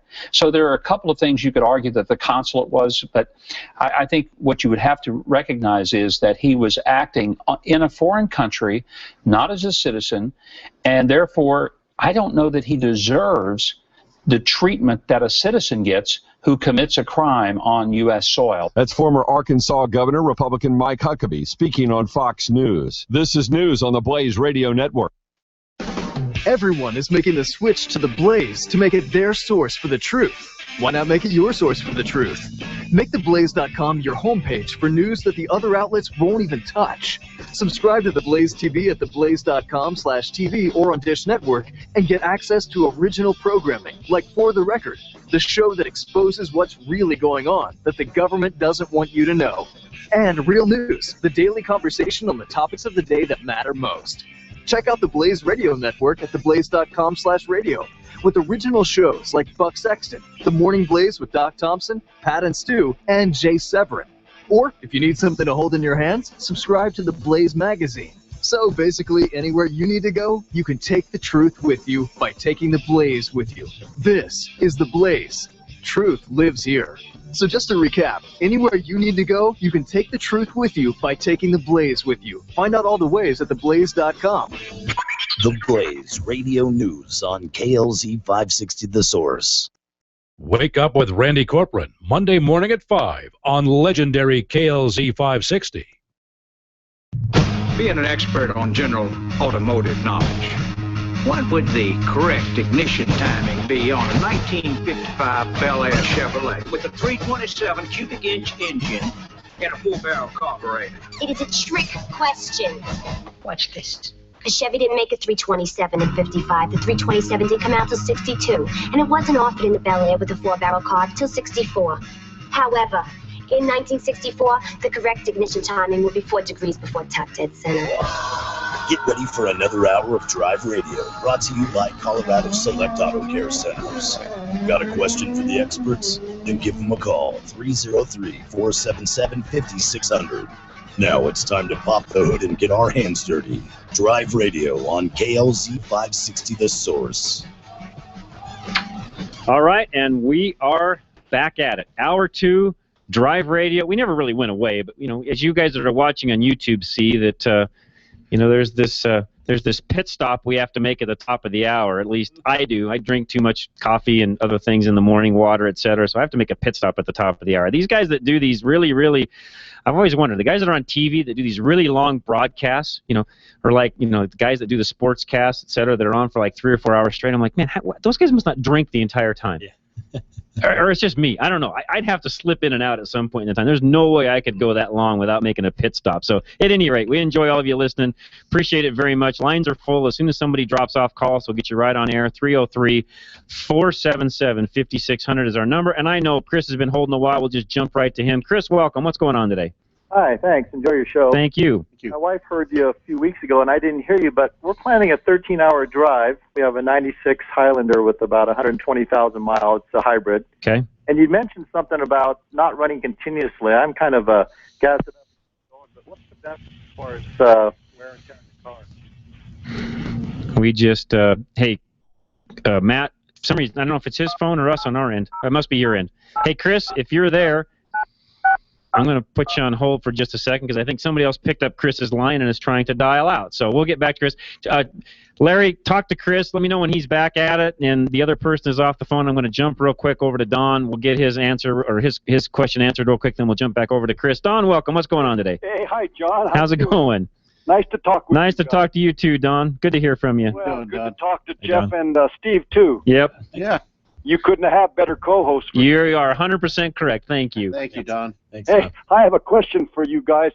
I'm searching for some GL4 gear lube for my Jeep transmission, and reading around, I came up with Brad Penn lubricants. They make a GL4 8090 that's real easy on brass and copper parts, so they say. And I wanted to know if you guys had ever heard of Brad Penn lubricants. Oh yeah, good product. Yeah, nothing wrong with their stuff at all. Okay. They're carried by a couple of speed shops in the south end of town, so I can get it if I need it. Yeah, it's good product. There's nothing wrong with their product at all. Yeah. Okay. Works fine. I just as soon leave the brass and copper in the transmission, not No, I don't blame you for that. Heat it up. Yeah. Yep. No, and we talked about it a few weeks ago. You're better off doing that than trying to switch over to a different fluid. I think you're on the right track. Oh yeah. I would do that. Yeah. Oh, good. Well, that's all I had. All right, Don. Appreciate it very much. Thanks a lot for calling in. And I'm going to try to answer Chris's question. So, Chris, if you're still listening, I think what he's really asking is 13-hour road trip. There was the comment made about varying the speed, et cetera. I think, and his wife was actually listening at the time, and I think what we were talking about was more along the lines of getting some decarboning done and some things along those lines. It really didn't have anything to do with just driving. So no, Chris, in your case, if you're going to drive 13 hours, get up to speed, set the cruise control, let it do its thing, especially if you're heading east where it's nice and flat. It doesn't matter if you run at a nice constant speed. You're not going to bother anything, hurt anything at all. Just drive like you would otherwise. You're not going to bother anything. We were talking more along the lines of, decarbonating an engine, doing different things. That was a whole different conversation, nothing to do with the trip or anything along those lines. So if you want to call back and ask some more specific questions, feel free to do that. But if that was kind of the gist of it, and I hope it is, maybe that'll take care of it. 303-477-5600 is our number. Let's go to Mike, who is next. Mike, welcome. Hey, thanks. I appreciate it. Thanks a lot. Yeah, first-time listener. I didn't know it existed until Randy told me about it. And so Randy Corcoran, who is in the mornings on our wake-up show, Wake Up with Randy Corcoran, he's on 5 to 8. You are going to be related to him in the near future? Yes, I'm marrying his daughter. We won't hold that against you, Mike. Thank you. No, I say that in jest. Randy, you're marrying into a good family. Randy is a fantastic guy. You'll have a great father-in-law, so congratulations to you on that. Thank you. I really appreciate that. So what can we do for you, Mike? Randy told me to give you guys a call in. I'm looking at, eventually starting my own shop. I graduated from Lincoln Tech 2 years ago. I have about 5 to 6 years of professional experience under my belt already. Cool. I'm just working out of a garage on my own right now, so I just wanted to put my name out there in case, anyone's looking for a tech or someone to take under their wing. Perfect. I tell you what, Mike, send me and Randy's got all my information. Okay. I got a couple guys here raising their hand right now. Send me your email, or send me an email. Give me your info. I'll forward that on to 2 or 3 of the guys in the group that I know are looking for some folks. In fact, and real quick, Steve, why don't you just give him your phone number? You could call Steve direct too if you want to just start there. So, Steve, give him your number. Oh, sure. 303-794-6700. Give me a call there. I was thinking of actually instead of starting your own shop, taking over somebody else's. There's so many. There is. Older guys. That's right. We can help with a lot of that, Mike. So call Steve directly. Send me an email. Either way, yes, we can get you in the right contact with some good people. And, we'll definitely help you out and love to have you a part of what we do. Okay, yeah, great. That sounds awesome. Thank you so much. You're very welcome, Mike. Thanks for calling in. Tell Randy hi. I get texts from him back and forth now. So I appreciate that. Appreciate Randy giving us that tip, if you would, or giving us that contact with Mike. So, appreciate that very much. And, if you're not listening during the day, early in the morning, if you're listening to any other stations first thing in the morning on your way to work, stop. Go all the way to the left of the dial. You know where you're at here. Listen to Randy Corcoran first thing in the morning. Wake up. He does a great job, and I'm going to just give a plug for Randy. You'll hear from him. And, of course, the rest of us on KLZ also throughout the day. But you're going to hear things from him you're not hearing on all of the other morning newscasts, which, by the way, if you're listening to any of the other popular stations, I won't name who they are, but if you're listening to some of the other popular talk stations early in the morning, it is regurgitated info every hour on the hour. Nothing wrong with that, but you're not hearing anything new. It's just regurgitated stuff every hour for 3 to 4 hours. Listen to Randy. You'll still get traffic, weather updates from Zach, who's our old engineer here on our show. Great combination. They do a fantastic job. Yes, I'm plugging Randy hard. Why? Because I like our station. I like what KLZ does. I like what they do during the week. And Randy is a fantastic gentleman. You couldn't listen to somebody more knowledgeable first thing in the morning. So I'm plugging Randy, but you want to listen to him all morning long for 3 hours straight, 5 to 8 a.m. Let's go to Ron, who's got an update on our event going on out at DIY Automotive. Ron, what's going on out there? Oh, man, we're changing lots of oil and just having a good time. That's awesome. We sure wanted you to call in so we could specifically thank you guys for doing this. This is a great community outreach you guys are doing for the community. And tell the folks who you are, who you're with, and if you would, why you guys even saw the need and how many more of these we could potentially do in the future. Well, first, my name is Ron. Like I said, I'm with Colorado Ridge Church, and we just saw a particular need in our community to take care of a bunch of ladies and a very important item like changing just something as simple as changing oil. And it's just really turned out great. We had 20 ladies sign up today, and I think we ended up with 21, actually. That's awesome. Good for you. Good deal. That's well, again, we really thank you guys for doing this. How I know we've kind of talked via email back and forth. I'm hoping we can do some more of these even throughout the summer months. So the next one of these you get to do, and let us know. We'll get everything promoted, and I'll do it during the week on my other show, and we'll make sure we have enough people to fill the bays throughout the day, which didn't seem like that was a big issue this time around. Yeah, no, not at all. We had a great group of volunteers that came in and helped out, and we're going to meet shortly after this event is over and figure out the next time. That's awesome. Well, we want to be a part of that. We love doing things for the community. I know we had everything. You guys donated labor. We had our Napa parts store up in the north end of town. Cole Schaefer up at University Auto Parts, he donated all of the oil, filters, etc. So hats off to all of you guys and DIY auto repair shops for helping all these ladies out. All right. Well, thank you, and it was our pleasure for sure. Ron, thanks so much. We appreciate it. And guys, that's what it's all about. We helping out, being generous, that's the nature. I go back to our movie America that I promoted this last week or previewed and then promoted yesterday on my show. That's what this country's about. Don't let the left or anybody else out there tell you that it's not. This country is about giving itself away.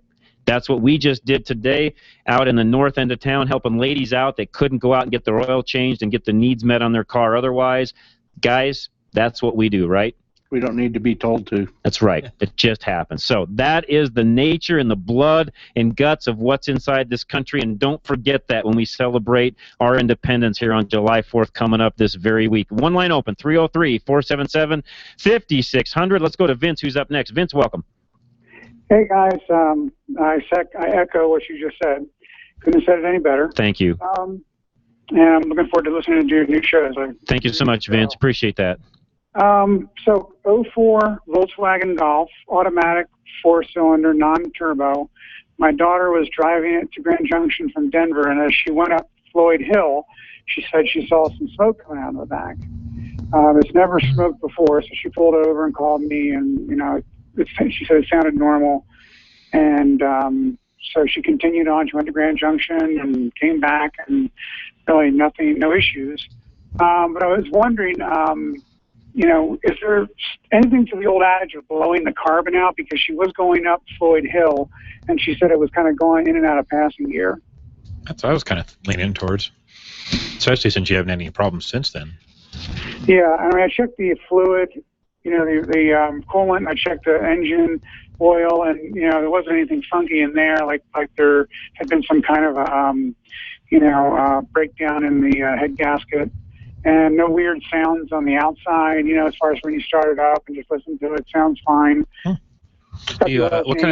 What kind of driving does she do around town? I mean, she pretty much goes. She short stops. UNC, so she's back and forth around UNC, and she comes home, maybe every month or two. But she's kind of around the town driving. I don't think she really gets it out and opens it up very much. That's why I was kind of wondering if it had a little buildup of stuff in the Cali converter, and then also in the valves, and it just all decided to let loose that one time. Did she tell you what color the smoke was? Well, I said what she said. It wasn't brown, it wasn't black. It was kind of whitish, and she said she had never seen smoke come out of her car before. And I said, well, was it bluish or whitish? And she said, well, I was looking at it in the rearview mirror, so she really it's hard to tell. Yeah. I would agree with these guys. Have her watch it closely, kind of see what's going on. I think that was probably a one-time event. I even drove a new car the other day, which I thought was interesting, a new truck that I had a test drive on, and of course we have all those up on our website and they're on our YouTube channel. But I did a test drive on a brand new vehicle the other day, and I noticed I got on it hard, kind of from a stop, and noticed a puff of smoke that came out the back. And of course that was a brand new car, less than 3,000 miles on it. So sometimes if everything is just right, some things have gotten loaded up. I didn't know who the journalist was that had it before me. You don't know how they drove it.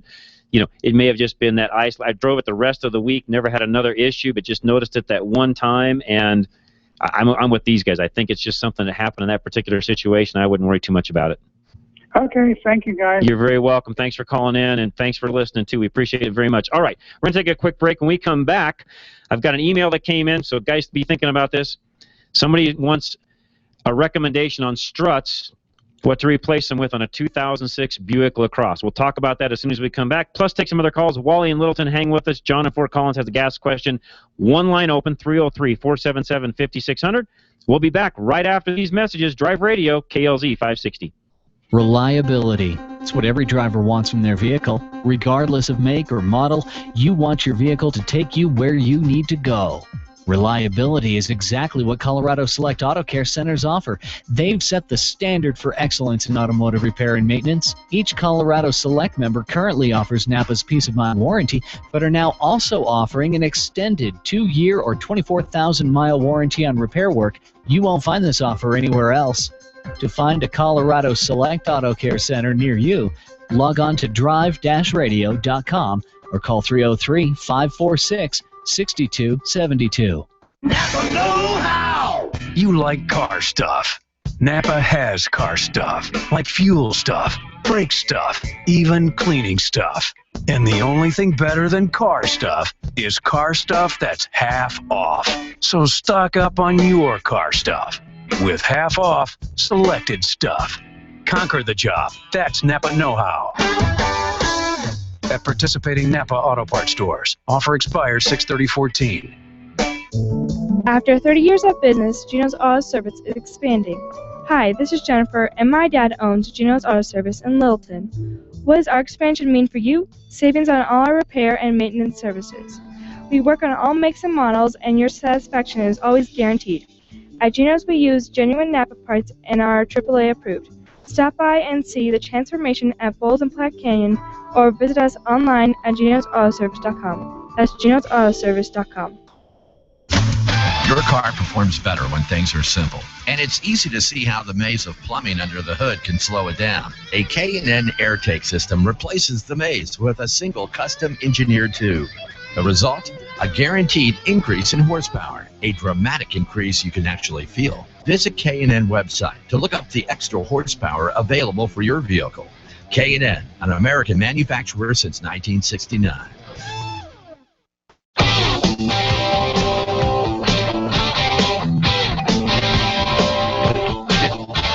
All right, we're back. Thanks a lot. We had lots of great calls, lots of great conversation that we have here on air, by the way. I should say off air. Those of you that are out there can't hear it, but we talk about a lot of great things in between, not only just how to, fix the next problem that we kind of mentioned, but just different things going on, what's going on here at the station, et cetera. We have a lot of fun. The guys that come down, by the way, and help out on this show, you couldn't ask for a better bunch of guys to come in and help out, and I encourage you. I say it a lot.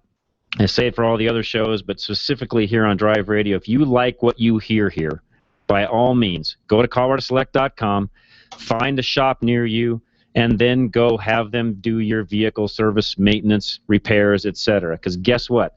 They're by and large the ones that are paying to make this thing happen on a weekly basis. And they come down, they volunteer their time. Actually, we all volunteer our time, myself included. We have a great time doing this, and we enjoy it. So, yes, if you like what you hear here, by all means, please use those facilities. They're working hard to stay up on the latest of technology, equipment, tools, people, training, etc. They are the best of the best, period. I will say that all day long because they are. Right, guys? Well, and while we're on that subject, we have this wonderful little window sticker that we would love to give out to our listeners. Show the guys on YouTube this, by the way, Steve. Steve's going to hold it up and actually show our YouTube fans what this looks like. So, yes, we have this nice little window decal. We had them made up, got the Drive Radio logo on it. To Jeff's point, we'd like to see those on a lot of vehicles. We want to see those on every vehicle. That's right.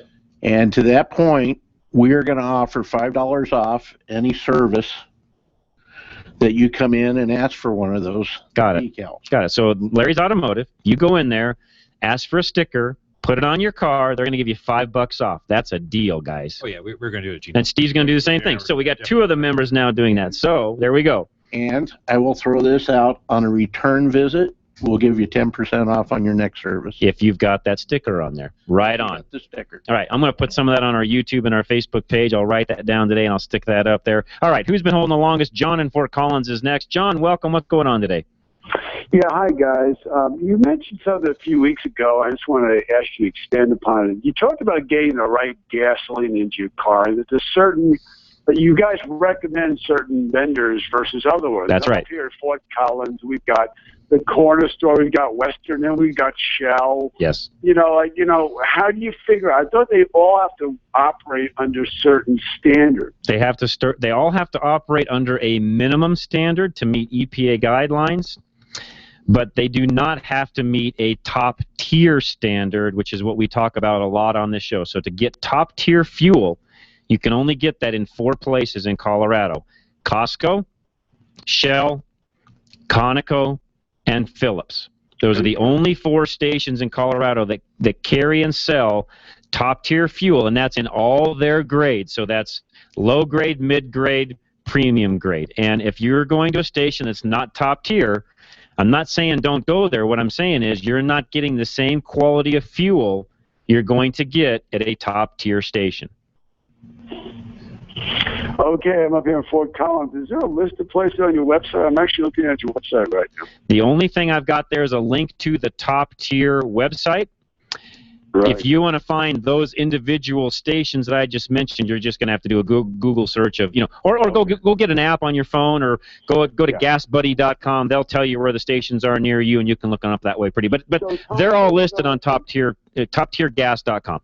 Okay, so Conoco, Phillips, and Shell, and Costco. And Costco now is top tier. Yep, they sure are. Wow, that's cool. We got Costco coming up here too. Yeah, so that's a great place to fill up. They're typically a penny or two less than their competitors, and they are now nationwide a top tier station.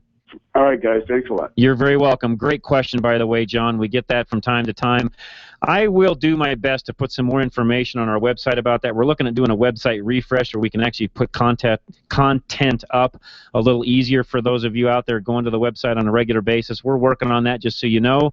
But I'll say this as I always do. We're also a volunteer organization, and I wear a lot of other hats. So we'll get to it as quickly as we can, but you can always call in, ask us questions, email us.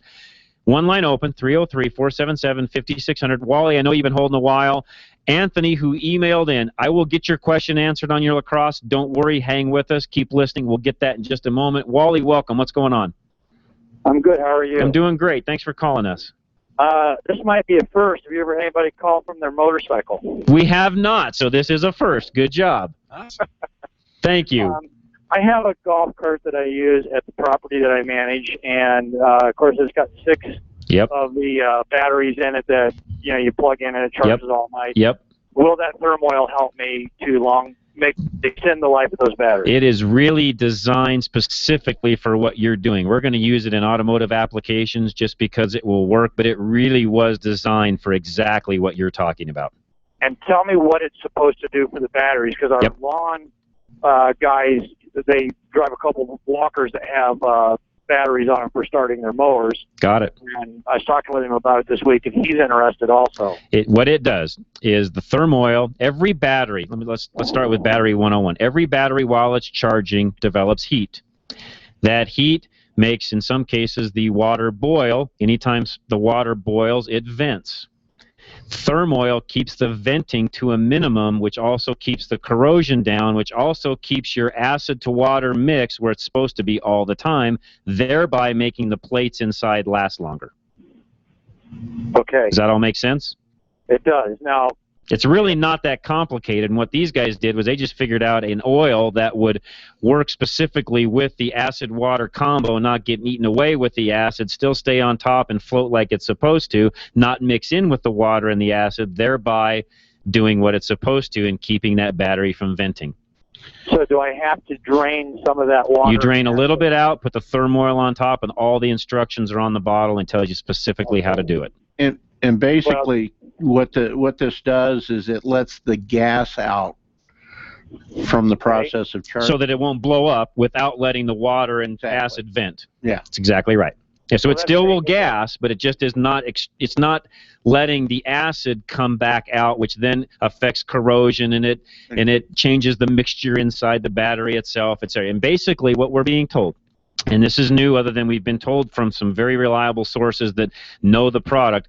On your type of a battery, on a golf cart battery, where you may be getting 3 to 4 years out of it, plan on getting at least 2 to 3 more years out of it. Okay. So it is well worth the $20 that it costs to put it in. Well, you said $20 a bottle per battery. So it'll be $20 a battery in your case. Okay. But your batteries are not cheap, so it really does help save a lot of money in your case. Yeah. Well, instead of batteries is over $600. There you go. So to spend in your case 20, 40, 60. How many batteries you say you had? 6. So $120 to then go another 2 to 3 years on that $600 is well worth it. It is. So, and we will have that product available. And by the way, you can call Quick Tread direct. Let me give you that number real quick, or you can go to one of our facilities and pick it up. Quick Tread is 720-557-1380. Will you have that posted on your website? I will, most definitely. We're just in the process now. We just got our first shipment in, and we're going to start distributing it out this week. Okay. Wally, thanks for calling in. We appreciate it very much. I got one more question. Yeah, no, go right ahead. You're fine. We got a couple minutes before the break. Go ahead. You guys ran an app ad a little while ago about the gear wrench. I think the ratcheting wrenches, are they on a special Napa or something? They are through the end of the month. Yep. So, and what's the price on a set of those? Because I'm looking for both metric and... You know what? Last time I bought those on special, they were under $50, which is a steal. Jeff thinks 29 even, so it's a steal. You could look it up online and it'll tell you. Just go to NapaOnline.com. Well, I'm just going to stop today. There you go. Yeah, stop in and tell them. And yeah, that's good till Monday is all. Okay. Okay? Yep. You guys have a great week. Wally, thanks for calling us. We appreciate it very much. Great questions, by the way. Jim, you've been holding for 10 minutes. Let's get you going here. What's going on today?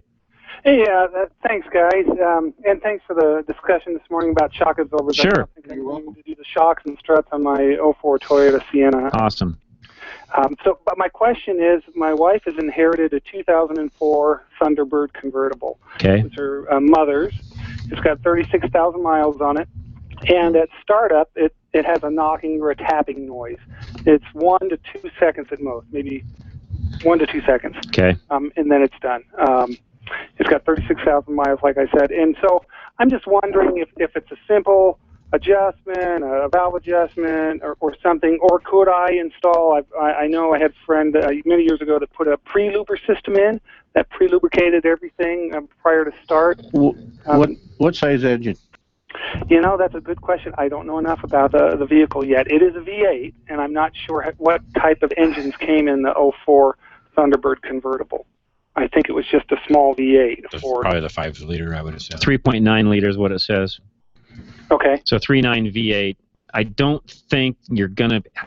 Here's my point. I don't think there's anything, A, to worry about. The Fords are notorious, especially their overhead cam motors, are notorious for doing what you... I mean, I own a bunch of 5.4s, and they do exactly the same thing. I could fight those things all day long, every day. I've rebuilt some of them. There's nothing I can do to get rid of that. I don't think... I've never seen it create a problem, create any kind of an issue with that engine. I don't think I'd worry anything about it. Okay. Well, that's that's good to hear. The one thing that you might make sure is that you're running the proper weight oil. That's right. Proper oil and weight. Yes. And I hope I am. I just got it changed at the local Ford dealer that did all the service on it. So I'm assuming they installed that. I know it's a synthetic blend. Okay. But I'm not sure what weight. You could run a full synthetic. You wouldn't have to use a blend. In fact, on that car, given what you're doing with it, I probably would run a full synthetic in it if it were me. That's just my, that's my recommendation. That's what I would do. And I can tell you the weight real quick here. Give me 1 second, and I can look it up and tell you real fast what it requires. All right, that one requires a 520. Yeah. And by the way, it coming from the factory requires a premium synthetic, not a blend. So if they put a blend in, it needs full synthetic 520. Oh, is that right? Yes. Because when I took it, they told me it was a synthetic blend. Okay. Okay. So I don't think I'd change it out, given where it's at right now. But next time it comes around, go ahead and put full synthetic in it with a high quality filter. Okay. And should I then run it the same amount of miles? It's only getting, well, my wife would probably double it, maybe 6,000 a year. You're only going to be an annual oil change with full synthetic anyway. So just change it once a year with full synthetic. You'll be fine. Okay. Great. All right, Jim. Great. Thanks so much for calling. Have a great afternoon. We appreciate it. And with that, one line open is all 303-477-5600. Arnie in Foxfield, he's got a question on a PCV, which is wrong. It's PVC. We'll talk about that here. PCV install. We'll talk about that here in just a minute. And then the other question, I don't know. It's Pierre. Hang with us. You guys don't go away. One line open, 303-477-5600. And we'll also answer the strut question right after this. John Rush, Drive Radio, KLZ 560. Do you know how many computers your vehicle has? At Arvada West Auto and Truck, we can tell how many there are. If your vehicle is a 1996 or newer, it may have multiple computers. Did you know that car computers need updating just like home or office computers? Arvada West is equipped to update most all vehicle computers. The process usually takes less than an hour and can help your vehicle perform efficiently. From a keyless entry to fuel strategies, this simple procedure can help prevent breakdowns and improve your performance. Call Arvada West Auto and Truck, 303-422-1065. Visit us on the web at arvadawestautoandtruck.com or stop by 11752 West 64th Avenue, where every question is important. Have you ever wished there was a place you could take your car, put it on a lift, and work on it yourself? My name is Craig Wallace, owner of DIY Auto Repair Shops. We have the lift, the tools, and the expertise. We offer a multi-tier program that allows you to do it yourself, technically assisted, or we can fix it for you. Check us out online at DIYAutoRepairShops.com or give us a call at 303-429-4000. Again, that's 303-429-4000. Let us know you heard about DIY on Drive Radio, and you'll receive 50% off your first DIY hour. We look forward to helping you succeed repairing and maintaining your car. Having transmission problems? Stop by Larry's Automotive today. We're your only Colorado Select Auto Care in North Denver that also specializes in automatic and manual transmissions. We're a family-owned small business taking care of your family-owned fleet of cars, trucks, and SUVs since 1994. We specialize in transmission and drivetrain problems and offer a 3-year, 36,000-mile warranty. We're also an ATRA member. Call us at 303-427-2108 for an appointment or find us on the web at coloradoselect.com. Larry's Automotive, a proud member of Colorado Select Auto Care.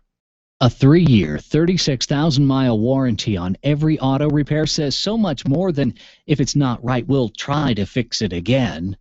A 3-year, 36,000-mile warranty tells me that this is a master mechanic who's confident, who knows what they're doing. I mean, nobody offers a warranty like that, right? Colorado Select Auto Care Centers do, and only the members of Colorado Select offer a warranty this good. Find a mechanic who's a member of Colorado Select Auto Care at coloradoselect.org.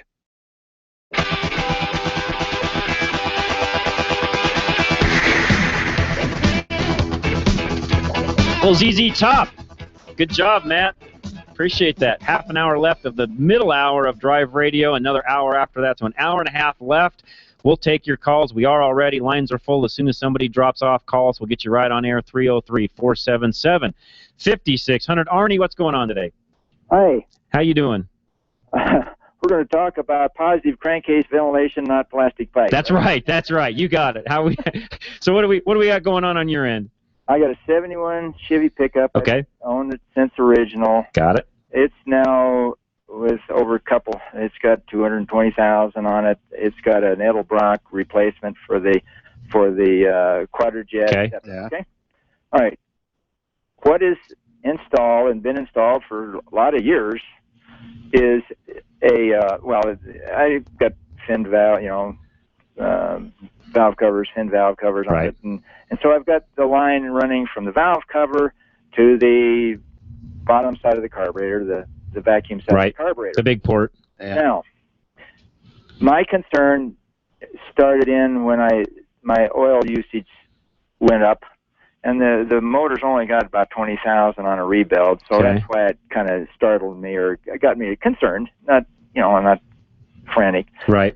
And it might have been Ken, I'm not sure, who commented, you might check your PCV valve. Correct. And see, right. Try replacing that. Okay. The valve that's been in there forever has an arrow on it, and that was always installed pointed towards the carburetor. Okay. When you blow, that PCV valve is only it's just a poppet. That's right. That's all the world it is in there. That's basically all it is. And when you suck on the side, the carburetor side of that, with the way the original, the previous valve was in there, that's the free flow direction. Correct. Yeah. Does that make sense? And if you blow, it should stop. So that's coming. If I was blowing out of the engine, the crankcase, it would stop. That's correct. Yes. Okay. I was concerned that with that free flow, you're robbing too much of your vacuum. Nope. Okay. Nope, that's just the way they were made. And those old Chevys, and I'm very, very familiar with those. That's a very That's just a common, ordinary thing. Now, I think where Ken was coming from is sometimes if a PCV valve goes bad, it can add to some oil consumption, although typically on a small block Chevy, if you start to get oil consumption, the first place to look is valve guides. They were notorious for having valve guides, and a lot of the rebuilders, no offense, but a lot of guys rebuilding, Chevy heads just don't quite get where they need to be, and they'll try to take an old valve guide and make it work rather than actually putting new guides in and new valves, etc. Chevrolet small block, big block engines both are very prone for valve guide wear, and once they do, they'll start using oil. Yeah, well, it's only got about a little over 20,000. The other thing is a question I would have for you too. Do you know if they use just the little O-ring type seal on the stem, or did they use the umbrella seal when they actually rebuilt it on the valve guides themselves? I have no clue. You could pull a valve cover pretty easily and look and see. I probably still have the paperwork, but we're talking. We're 20,000 miles, but we're talking 10 years ago, or well, and okay, so then here's probably what's happened. You probably need to put some valve guide seals on it, anyways, because if it's been that long and it doesn't have, no, my grammar's not very well, doesn't have that many miles on it, those seals get hard and brittle. Yeah. And they will then start letting oil pass through, and that's where your consumption typically on a small block comes from. Yeah. And actually, I can't remember if that's a small block or a big block. I don't remember. Small block. Small block, yeah. That's very typical. And a lot of that had to do with the head configuration, valves being straight in line, straight up and down, the rocker arms push on them, make the guides wear a little bit. Yeah. But the seals themselves get hard after a while on that small block, and that's very, very typical. And you can buy from Napa an umbrella seal, which lasts a lot longer, and a lot of the rebuild kits, especially 10 years ago, didn't necessarily come with those high-quality umbrella seals in the kit, and if it didn't, that's probably the issue. Mm-hmm. Well, it used to get 3,000 miles, and I'd change the oil at 3,000, right, and it'd get through it, and here either a change ago or 2 changes ago, all of a sudden we're pushing, we're hardly get 1,000 out of the port. Got it. So. And that, which, by the way, is not that that bad. Yeah. What oil are you using, Arnie? Well, I've jumped around. I had been using my regular old 530 that I used in my newer cars, Right. And then I went to a 540 or something like that, a diesel oil, yep. And I think the last was a 1040. And when I started getting bothered about this, I would try running a high quality non-synthetic diesel 1540 weight and see what it does. Okay. Not a 540, but an actual 1540, not a 1040, but run the 1540 diesel. That's what I run in my old trucks with the small blocks. It seems to work fine. I shouldn't say seems. It does work fine for me. I would try that and see if that has any effect on your consumption also. Okay. Okay. Yeah. All right, I've done smoke, or so to speak, that sort of thing. And a lot of times they won't. I mean, the valve guys have to get really, really bad for a Chevy to smoke, especially. And typically, what will happen is as they get looser and looser, they'll smoke on startup only, no other time. Yeah. And you'll kind of notice that because it leaks down into the into the cylinder overnight. Right. But other than that, I change oil, change the weight in the type of oil and run it a time and see what it does. Okay. All right, Arnie. Thanks so much for calling in. Great question, by the way. All right, real quick, in respect to our guys that email in, because I want them to keep doing that, let's answer a question from Anthony real fast. Again, he's looking to replace struts, 2006 Buick LaCrosse. Guys, what's your recommendation? Car has 91,000 miles on it. What brand, what type of struts and shocks should he be looking at? General driving, I'd probably recommend the Response. Okay. Napa Response. Okay. Yeah. I agree. Okay, so there's your response from us, Anthony, which is a Napa Response shock, which, by the way, is a Monroe product. Great product, by the way, good warranty. You can find those at your local Napa parts store, or anybody that's going to put those on for you. Any one of our Colorado Select members can actually find that for you also, so that's easy enough to do. So use that as our recommendation. Let's go to Pierre, who's up next. Pierre, welcome. Hi, thanks for taking my call. Thank you. What I've got is a 2003 Chevy Trailblazer, and right now it will only do about 25 miles an hour. The warning light came on, says reduced speed, and then the codes on it are 1515 and a 1516. Okay. And so when I looked that up, it tells me it's something to do with the throttle body control module. And looking on the net, I noticed some guys are saying it's the wiring that goes into that plug that connects up to that. And I'm just trying to get a handle on it. I'm on my way over. My daughter drives it, and I'm on my way over. Stop driving it, by the way. Stop driving it.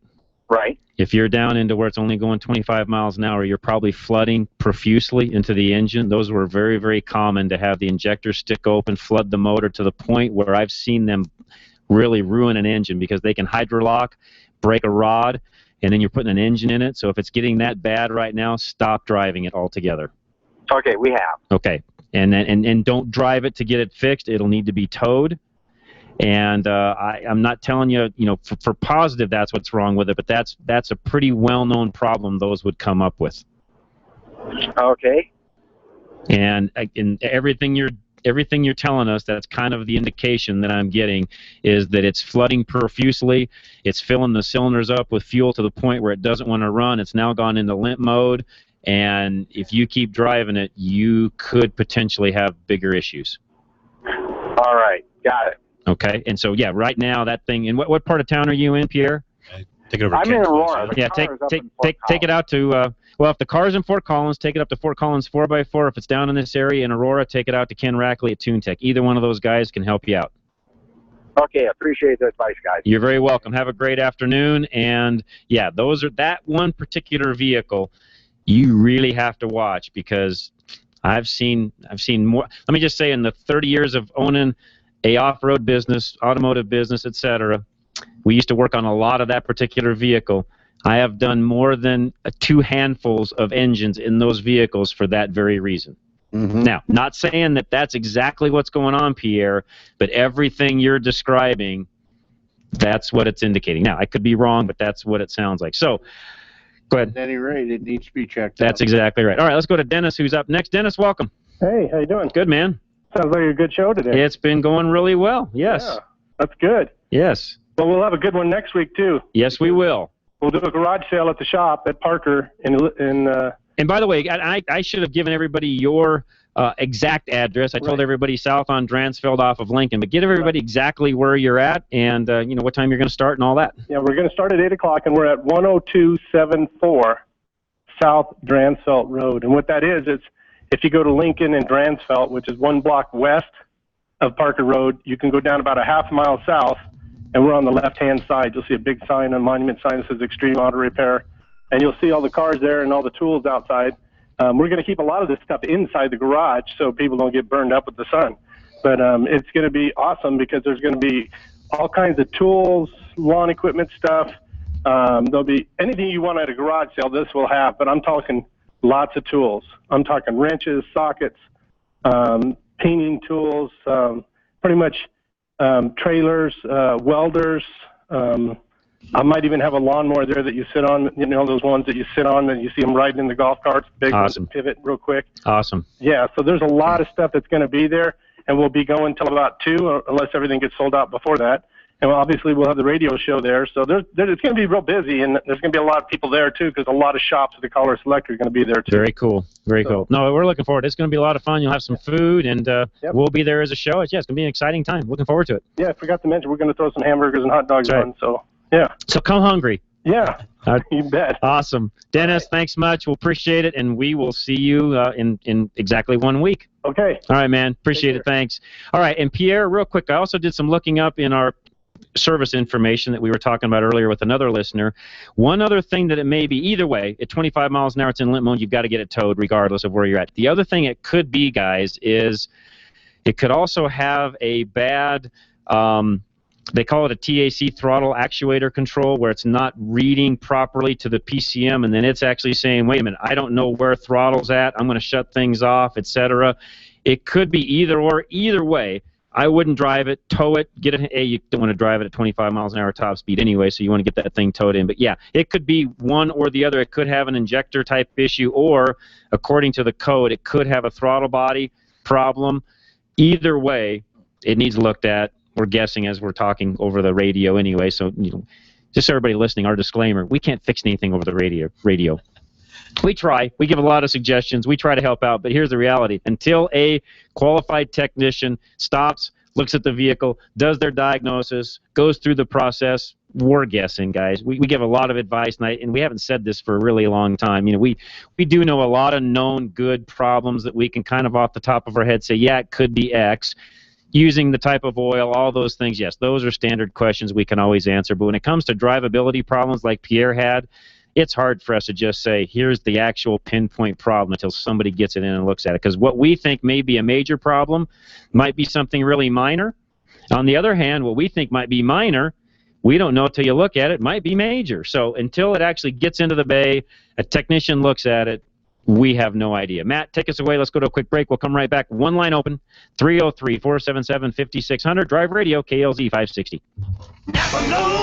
You can't change a tattoo from Tracy to Stacy for $20.99. And you can't change that viral video of you at the company party for just $20.99. But you can change your oil right now. Get 5 quarts of Pennzoil conventional oil in a Napa silver filter for just $20.99. Conquer the job. That's Napa know-how. General states pricing. Sales prices do not include applicable state, local taxes, or recycling fees. At participating Napa Auto Parts stores. Offer expires 6/30/14.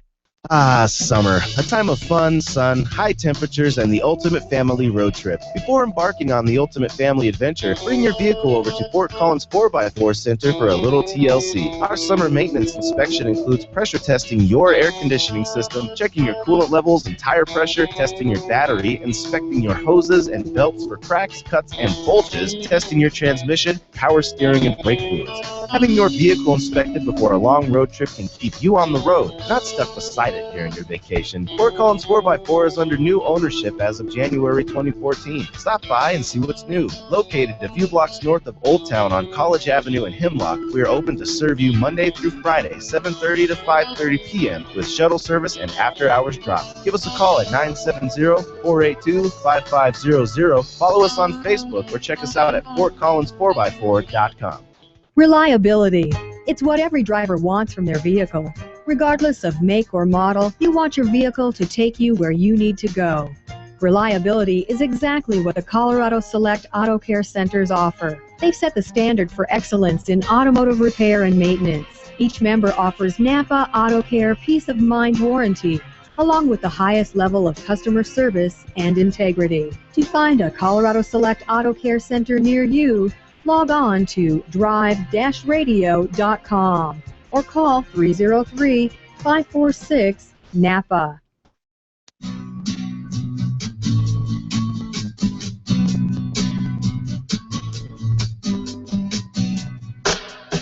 All right, we're back and talking through the break.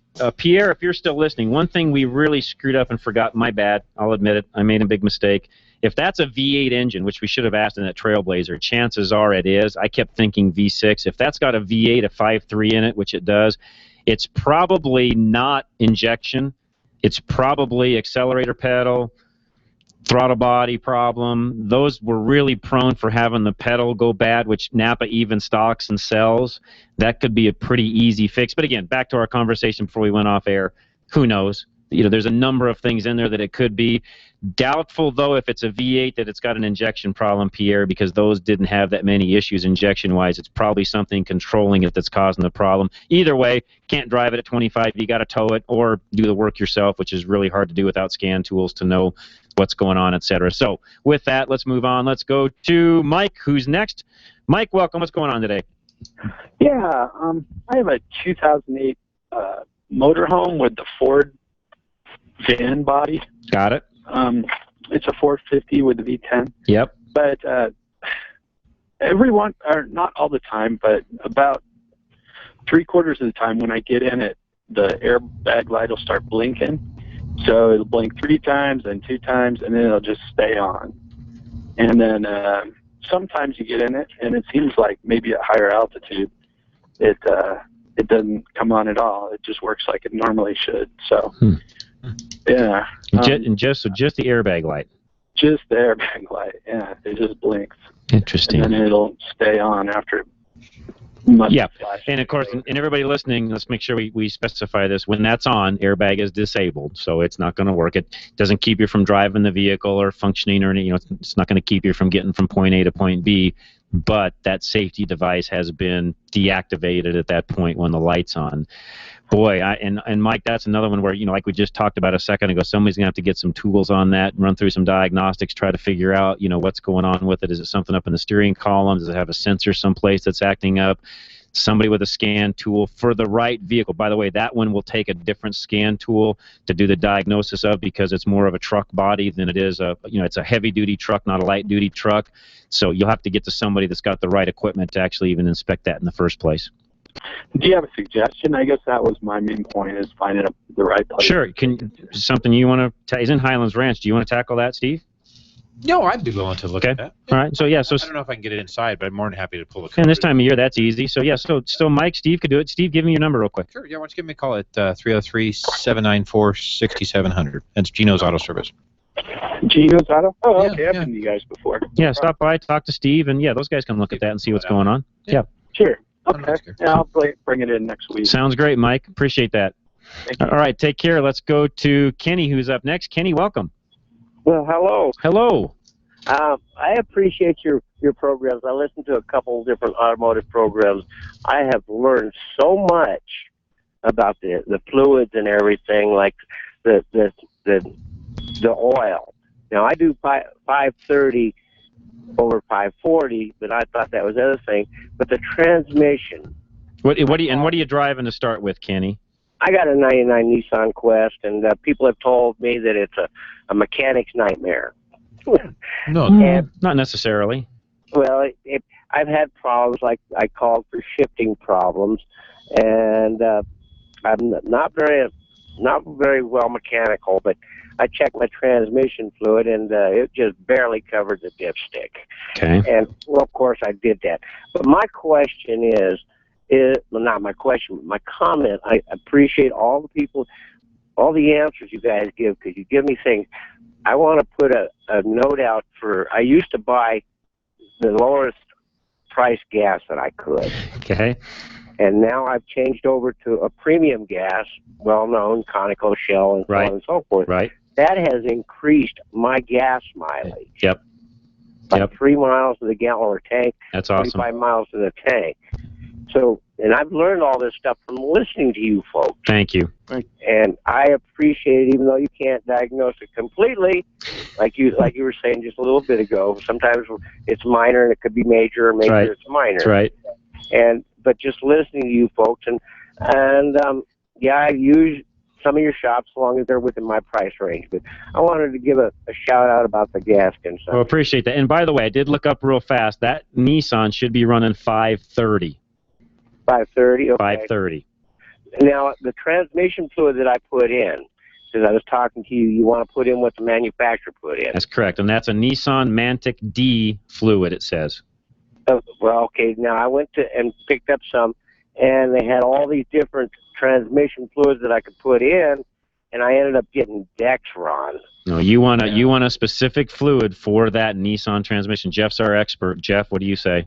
Well, and the Nissan, that was a Nissan Quest. Mm-hmm. Yes. I think the Mercury Villager was somewhat the same body style, if I remember right. If you can't buy the Nissan, I would probably go with the Mercon 5. But I remember him saying Mercon, but I've heard of Dexron, and that's why I went for the Dexron. They're not one and the same. They're not one and the same. I understand that, but me for not knowing, he had it on his screen that I could put on all these different ones, and he had like 5 or 6 different transmission fluids that I could put in. Interesting. I wonder why.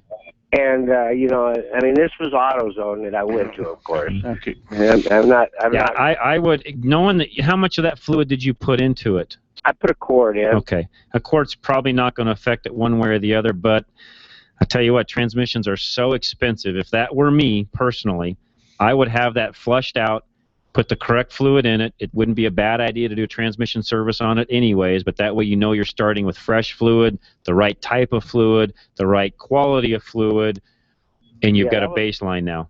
That was one thing that I was going to do, was do a transmission flush. Yes, do that. And then when I seen that I was so low on my transmission, in fact, there was one year, a friend of mine when I was in the Navy, said, we're going to do an oil change. And he pulled the plug out. Nothing came out of the thing. Wow. Not good. No, it wasn't. So, but That's how limited I am in my knowledge for mechanics. That's all right. That's what we're here for, and we appreciate you listening, and I appreciate you listening to our show. I know there's no secrets out there. There's other shows you can listen to, and I do appreciate you and everybody else that tunes in to hear us on a weekly basis, and I know all of our guys appreciate it also, so thank you, Kenny. Yes. Well, you're welcome on that, and I'll keep listening, and each time I have an answer, but you've answered my thing. Awesome. Mercon. All right. Appreciate it, Kenny. Have a great afternoon. Let's go to Jeff real quick before our break. Jeff, what's going on today? How you guys doing? Doing great. Super.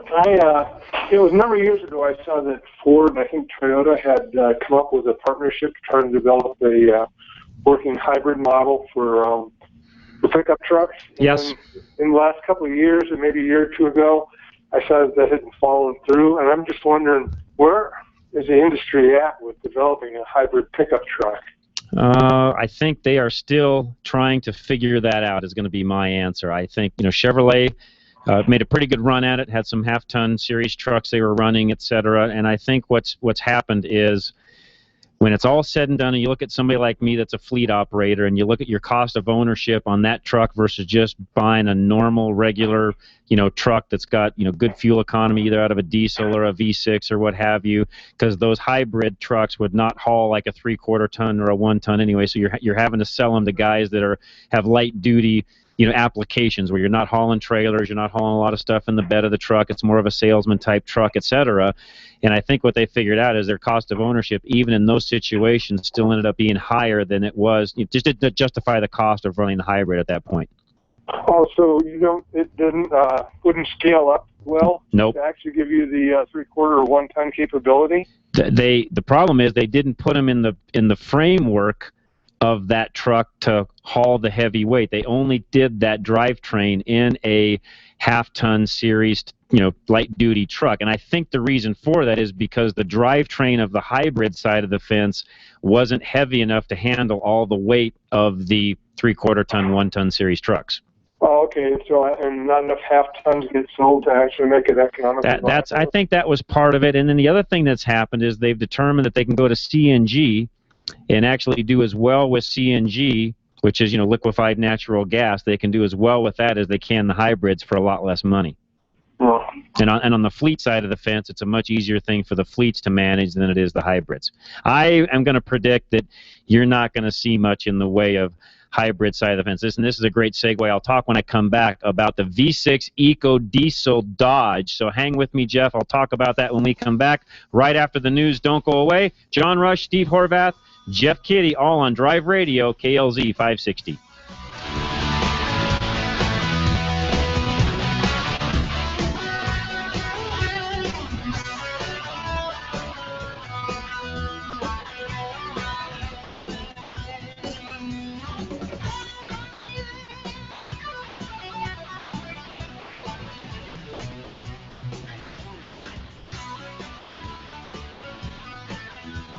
Drive Radio is a presentation of Colorado Select Auto Care Centers. The independently owned and operated shops of Colorado Select hold each other accountable for the highest standards of technical expertise, honesty, and professionalism. They all understand that choosing a mechanic is risky business, so Colorado Select was created by this exclusive group of like-minded professionals who are dedicated to raising the level of consumer confidence in Colorado's auto repair industry. Schedule your next oil change at any of the Colorado Select Auto Care Centers heard on Drive Radio, and you'll immediately see the difference.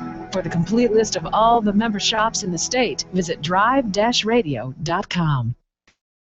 This is the legendary KLZ, AM 560, KLZ HD Denver, and online streaming at 560thesource.com. Since 1922, KLZ Denver.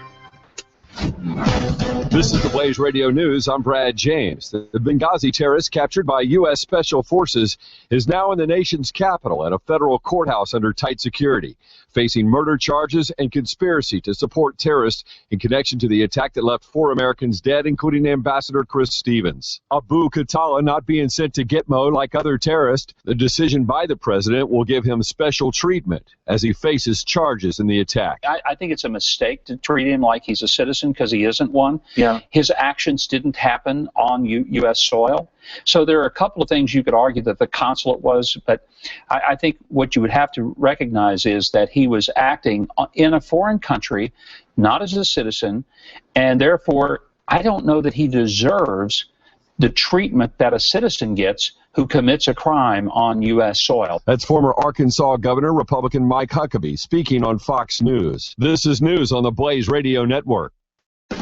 Everyone is making the switch to the Blaze to make it their source for the truth. Why not make it your source for the truth? Make theblaze.com your homepage for news that the other outlets won't even touch. Subscribe to The Blaze TV at theblaze.com/TV or on Dish Network and get access to original programming like For the Record, the show that exposes what's really going on that the government doesn't want you to know. And Real News, the daily conversation on the topics of the day that matter most. Check out the Blaze Radio Network at theblaze.com/radio with original shows like Buck Sexton, The Morning Blaze with Doc Thompson, Pat and Stu, and Jay Severin. Or, if you need something to hold in your hands, subscribe to the Blaze magazine. So basically, anywhere you need to go, you can take the truth with you by taking the Blaze with you. This is the Blaze. Truth lives here. So just to recap, anywhere you need to go, you can take the truth with you by taking the Blaze with you. Find out all the ways at theblaze.com. The Blaze Radio News on KLZ 560 The Source. Being an expert on general automotive knowledge, what would the correct ignition timing be on a 1955 Bel Air Chevrolet with a 327 cubic inch engine and a 4-barrel carburetor? It is a trick question. Watch this. Because Chevy didn't make a 327 in 55. The 327 didn't come out till 62. And it wasn't offered in the Bel Air with a 4-barrel carb till 64. However, in 1964, the correct ignition timing would be 4 degrees before Top Dead Center. Get ready for another hour of Drive Radio, brought to you by Colorado Select Auto Care Centers. Got a question for the experts? Then give them a call, 303-477-5600. Now it's time to pop the hood and get our hands dirty. Drive Radio on KLZ 560 The Source. All right, welcome back, Drive Radio. I'm your host, John Rush, along with Jeff Kitty from Larry's Automotive up in Westminster and Steve Horvath from the Geno's Auto Service in Littleton. And I was out in your neck of the woods last night. I almost stopped by and see what the shop looked like. We were a block or two away. So, yeah, my son, congratulations, my son and his fiance, which it wouldn't be a fiance if they weren't getting married. They're going to get married in a year, so they're kind of looking at some different places to get married, et cetera. So we were way down in the south end of town and driving back up. So I was thinking of you last night while we were driving past. So, yeah, congratulations to Richard and Lauren on their future wedding. So that's it for me. My kids are all married and done, and wow, more grandkids coming. Number 11 is on the way, so I'm getting stinking old. Yeah, well. Guys, that's all I know. I was going to post out on Facebook our transformation and stuff as we go along. I'll send you a picture. Let's do that. That sounds fine to me. That works good for me. All right, we're going to play the national anthem, a special national anthem for 4th of July in just a moment. Bruno, you've been holding a while. I want to get your call in first. Then call us. We'll get you all geared up during that national anthem, 303-477-5600. Anything you want to talk about, call us. Bruno, what's going on? Yeah, I just had my C6 Ford transmission in a 110 E250 Ford van rebuilt, and it's got ATF Dextron 3, 1 gallon in it. Is that the correct fluid? That's a Dex Merc. Yeah, that should work fine in that particular application, yes. Okay, my question is, how long should I wait? How many miles till I put it back on synthetic ATF? Well, if you were going to put synthetic ATF, I probably would have put it in to start with. Because you might as well run this fluid out until your next service and then just put it in then. There's no sense ruining that fluid by switching it. You might as well just run it. What year is this thing? 89. 89. Yeah, you shouldn't have any problem with synthetic fluid in that at all.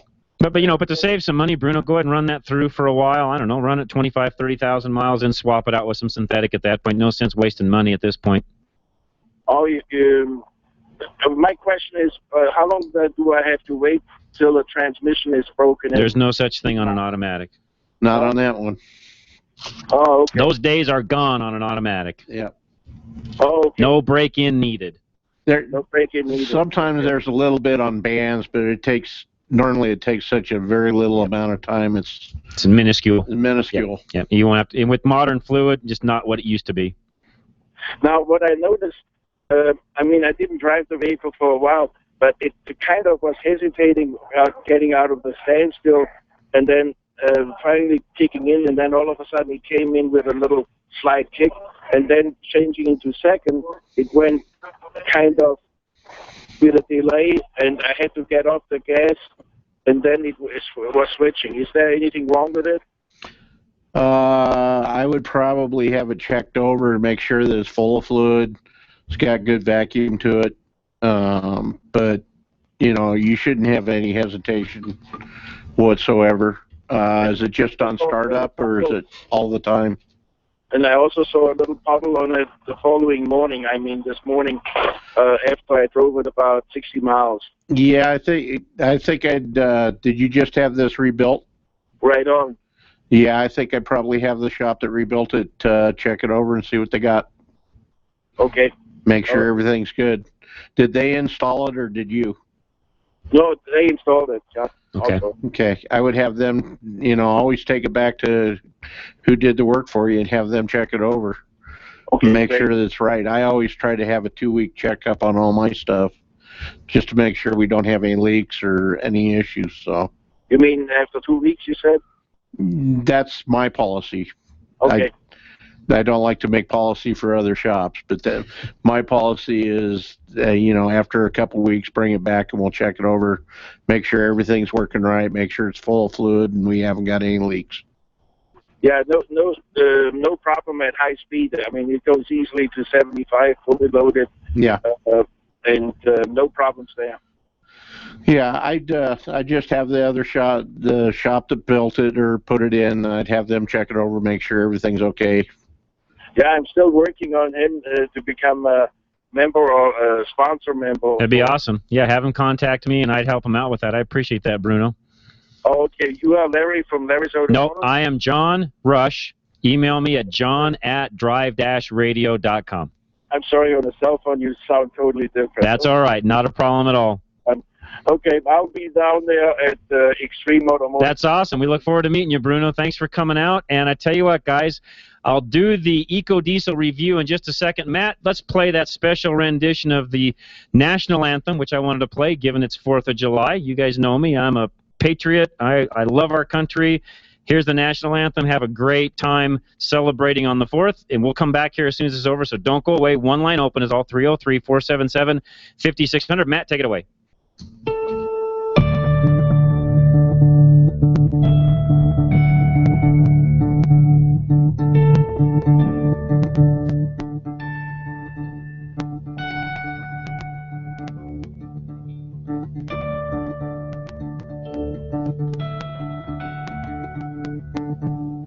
Oh, say, can you see by the dawn's early light what so proudly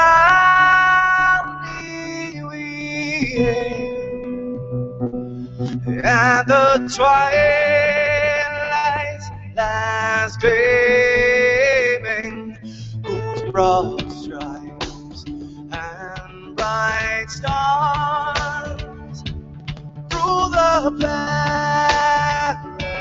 perilous fight, oh, the ramparts we watched were so gallantly streaming, young rockets red, the bomb bursting in air, gave proof through the night that our flag was still there. Oh, say, does that star-spangled banner yet wave for the land that's never afraid? You're the home of the brave.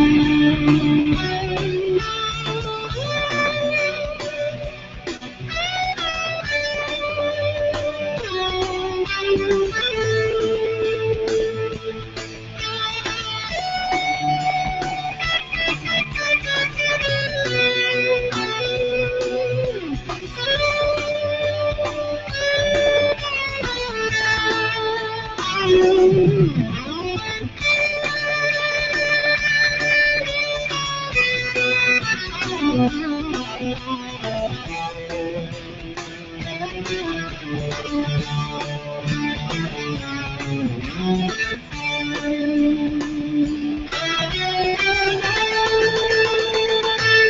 we are the prey.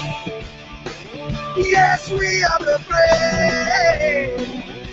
We'll fight you in name, the name of the fray. We are the U.S. of A. For those unaware, that flag is still there. It's our future to save, stand of the frame, the U.S. of A. Oh, Satan's that star, spangled banner can't wave for the land of the brave. In the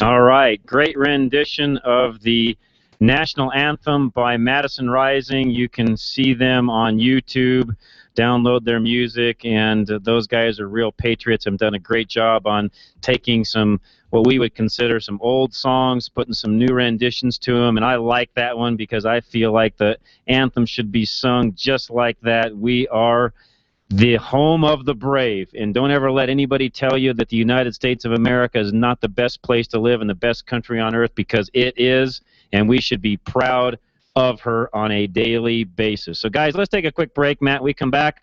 3 calls waiting. We'll take you as soon as we come back. Don't go away. EcoDiesel review is coming up. I promise I will get to that. This is a great time for a break. We'll be back right after these messages. Drive Radio, KLZ 560.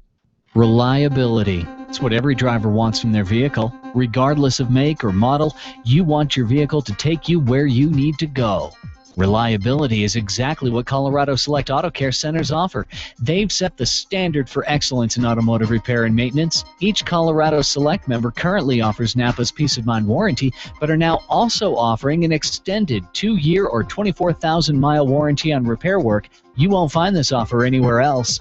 To find a Colorado Select Auto Care Center near you, log on to drive-radio.com or call 303-546-6272. They have names like Joe, Bob, or Uncle Ryan. But to you, they're moochers. They borrow your tools and promise to return them someday. But someday isn't a day. Tell them they can get their own 7-piece ratcheting gear wrench set at Napa for $29.99, which you'll borrow in return someday. Conquer the job. That's Napa know-how. At participating Napa Auto Parts stores. Offer expires 6/30/14. After 30 years of business, Gino's Auto Service is expanding. Hi, this is Jennifer, and my dad owns Gino's Auto Service in Littleton. What does our expansion mean for you? Savings on all repair and maintenance services. We work on all makes and models, and your satisfaction is always guaranteed. At Gino's, we use genuine Napa parts and are AAA approved. Stop by and see the transformation at Folds and Platte Canyon, or visit us online at ginosautoservice.com. That's ginosautoservice.com. Ever try to buy an air filter and get lost in catalogs and vehicle descriptions? Well, K&N, the inventor of reusable cotton filters, has got the answer to the mess. Just visit knfilters.com and enter your vehicle identification number off your dashboard or car registration, and K&N will show you the filter that fits your car. It's never been easier to buy a K&N, the filter that helps your car run better.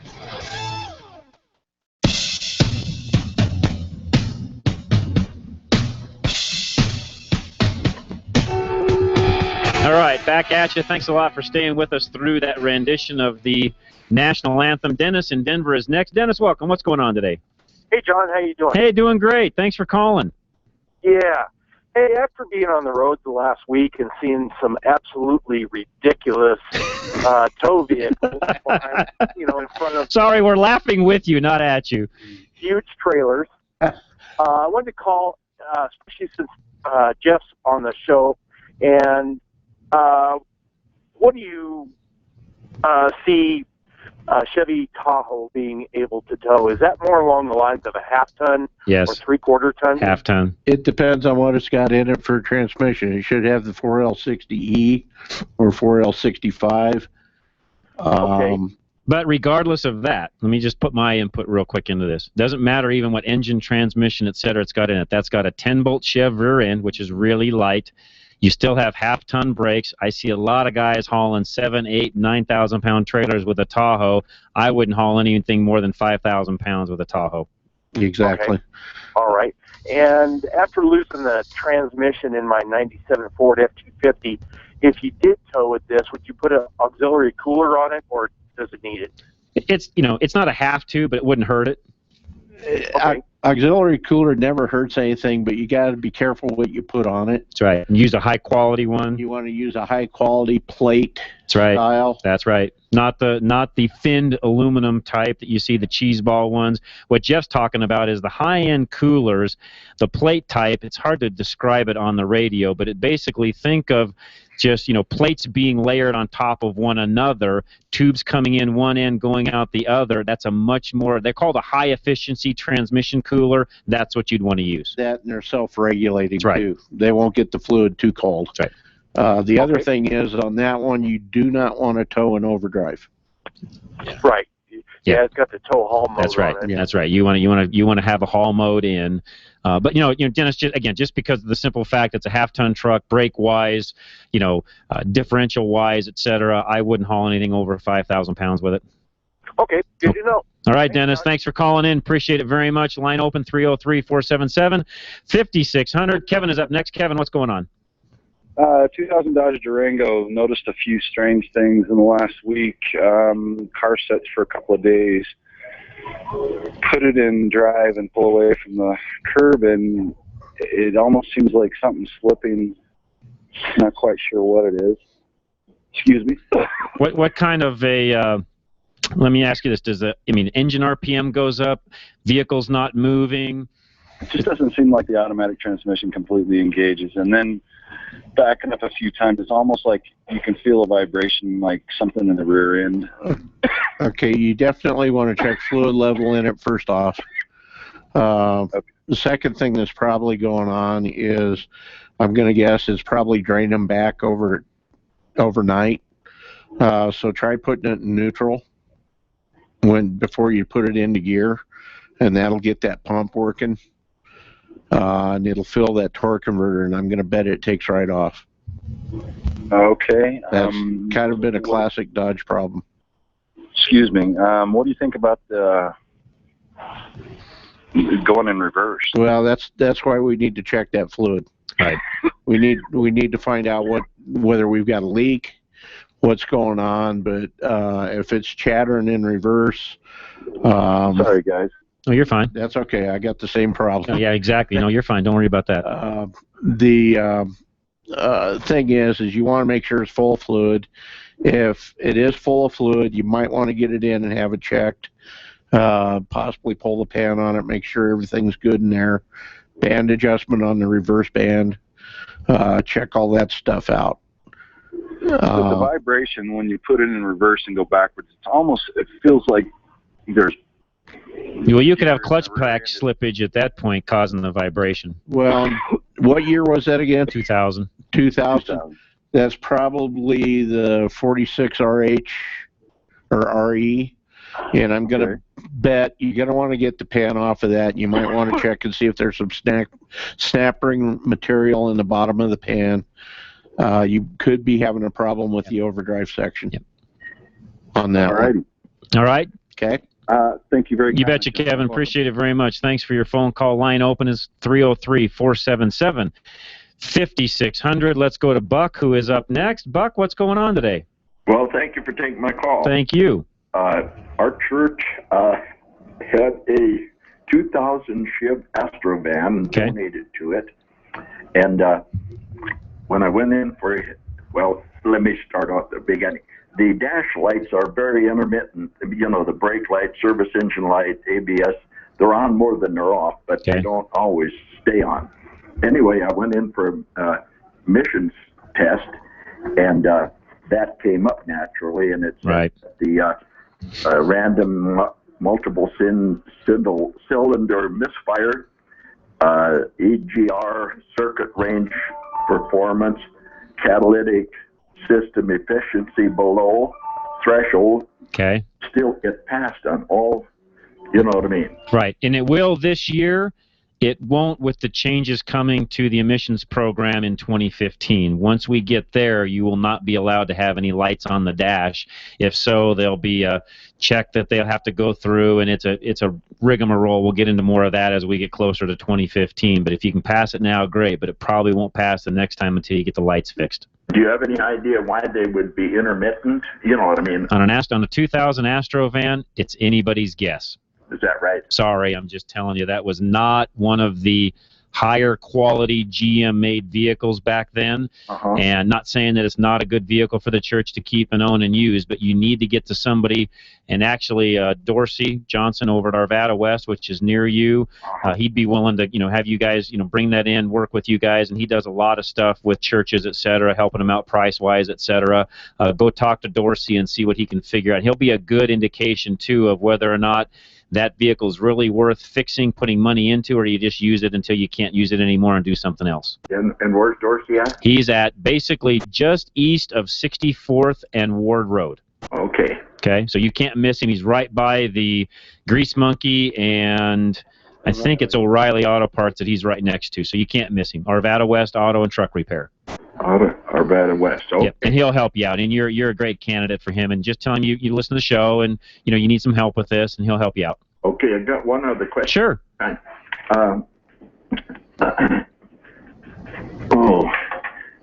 My friend has a '95 Jeep,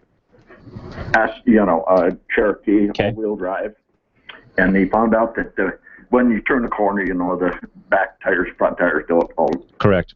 Anyway, the viscous clutch in the transfer case was bad. Okay. And I told him that he could just drop the front drive shaft.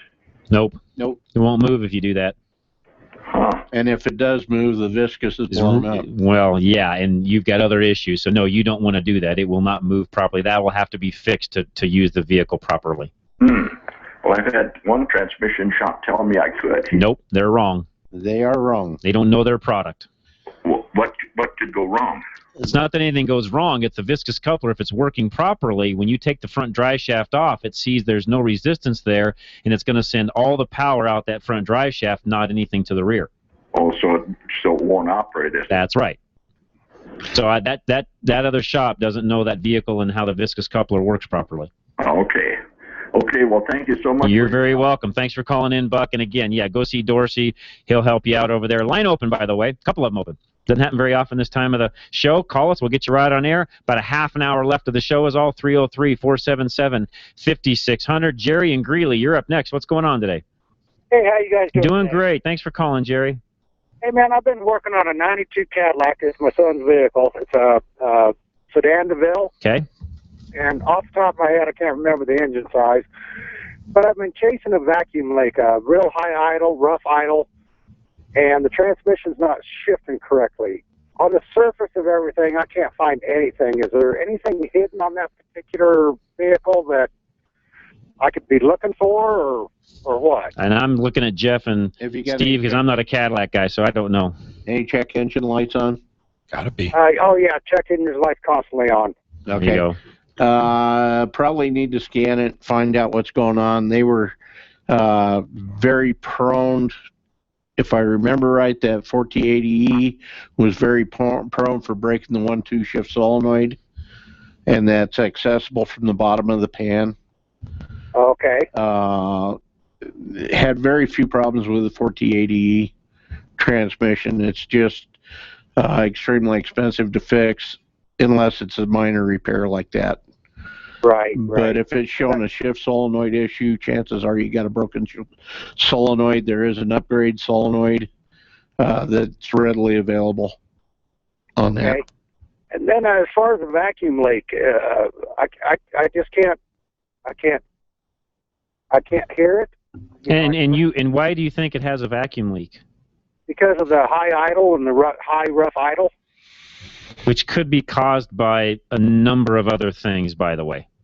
Okay. It could not have it could be fine as far as the vacuum leak side of the fence goes. It could just be something else, engine, drivability wise, that's causing that. And I mean, there's everything from EGR stuck partially open to you name it. There's all sorts of things that can cause a high idle problem internal to the unit, nothing external, as far as a vacuum leak goes.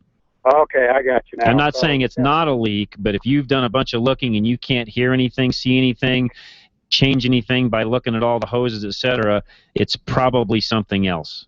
Oh, goodness. That's not good news. No, because on a 92, they did not have the sophisticated computer systems that we've got in the later model vehicles, and they're tougher to fix. Yep. Correct. Gotcha.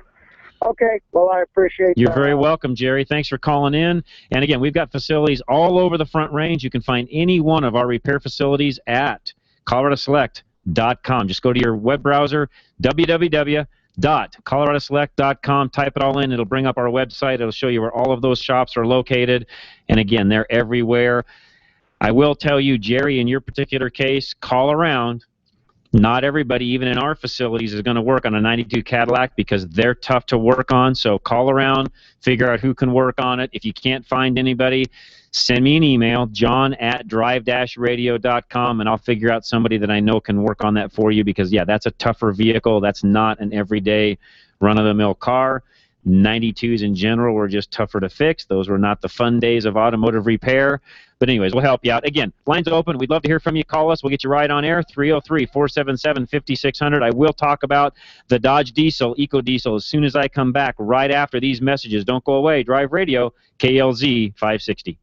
Have you failed an emissions test and don't know what to do? Have you been trying to fix it yourself? Arvada West is your answer. We score 100% on our success ratio. That's confidence for the customer. We are always willing to explain the repair process to you. We use a proven diagnostic format that we have developed since the emissions program began here in Colorado. For an honest, understandable, and reasonably priced diagnosis, stop by and see us. We've helped clean our Colorado air since 1981. Call Arvada West Auto and Truck 303-422-1065 or see us on the web at arvadawestautoandtruck.com. If you would like to stop by to make an appointment, we are at 11752 West 64th Avenue.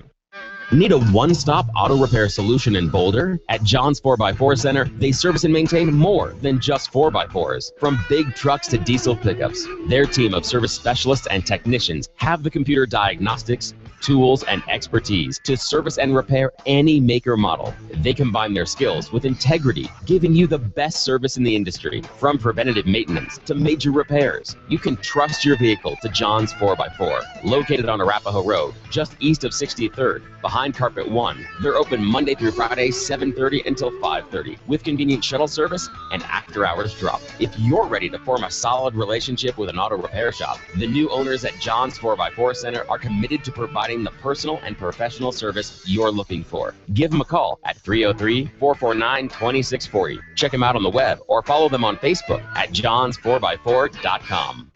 Have you ever wished there was a place you could take your car, put it on a lift, and work on it yourself? My name is Craig Wallace, owner of DIY Auto Repair Shops. We have the lift, the tools, and the expertise. We offer a multi-tier program that allows you to do it yourself, technically assisted, or we can fix it for you. Check us out online at DIYAutoRepairShops.com or give us a call at 303-429-4000. Again, that's 303-429-4000. Let us know you heard about DIY on Drive Radio, and you'll receive 50% off your first DIY hour. We look forward to helping you succeed repairing and maintaining your car. Reliability. It's what every driver wants from their vehicle.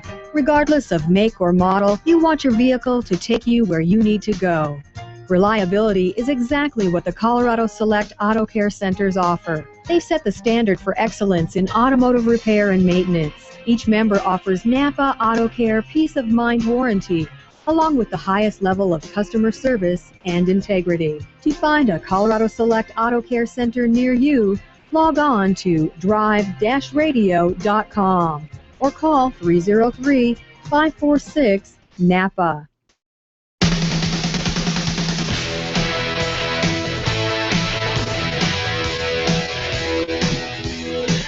All right, half an hour left of Drive Radio. As I'll appreciate that everybody that's participated, called in. I said this on my show this last week, Rush to Reason, during the week 2 to 3 p.m. I'm on. And by the way, I'm on again, I think, in the morning from 3 to 4 a.m. So if you're really an early riser, you can hear me really, really early in the morning. I filled in this last week for Randy Corcoran on his show and had a great time. And, man, I woke up at, I don't know, I think I got up at 3, got down here to the station by 4:15 or so, was on air from 5 to 8. Randy, I got to hand it to you. That's an early morning every day. You're the man. I don't know if I could do that every single day. So good job on doing that. That's an early morning. I'm an early riser anyways, but not quite that. 3 o'clock is like, should only come around the clock one time. Yeah. You should be sleeping through one of those. Not, you know, the first one you sleep through, the second one, yes, you're out doing stuff. But anyways, review on the Dodge EcoDiesel.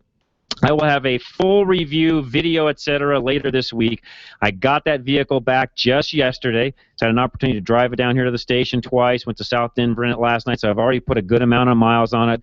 Great vehicle, by the way. It had to go back to Dodge for a lot of other reasons that had nothing to do with the truck. Somebody before me that was driving it screwed it all up. That's a side note. I like the vehicle. Great power, smooth, quiet, runs well. 26 miles to the gallon I'm at right now, and I've done a lot of, that was in rush hour traffic 2 times last night, and I'm still at 26 miles to the gallon. I'm pretty confident when I can drive it this week and not be in rush hour. I bet I can get 28, and probably close to 29 when it's all said and done. I will report back fully in the weeks ahead on how well I did with that, but do the math. That option's $4,000. So you got to kind of sit down and figure out, okay, if I bought a regular, half-ton Dodge truck with just a Hemi or a V6 with X mileage, what am I going to get? Now, I will say this. You can't compare the V6 Pentastar with this diesel because it's not the same power.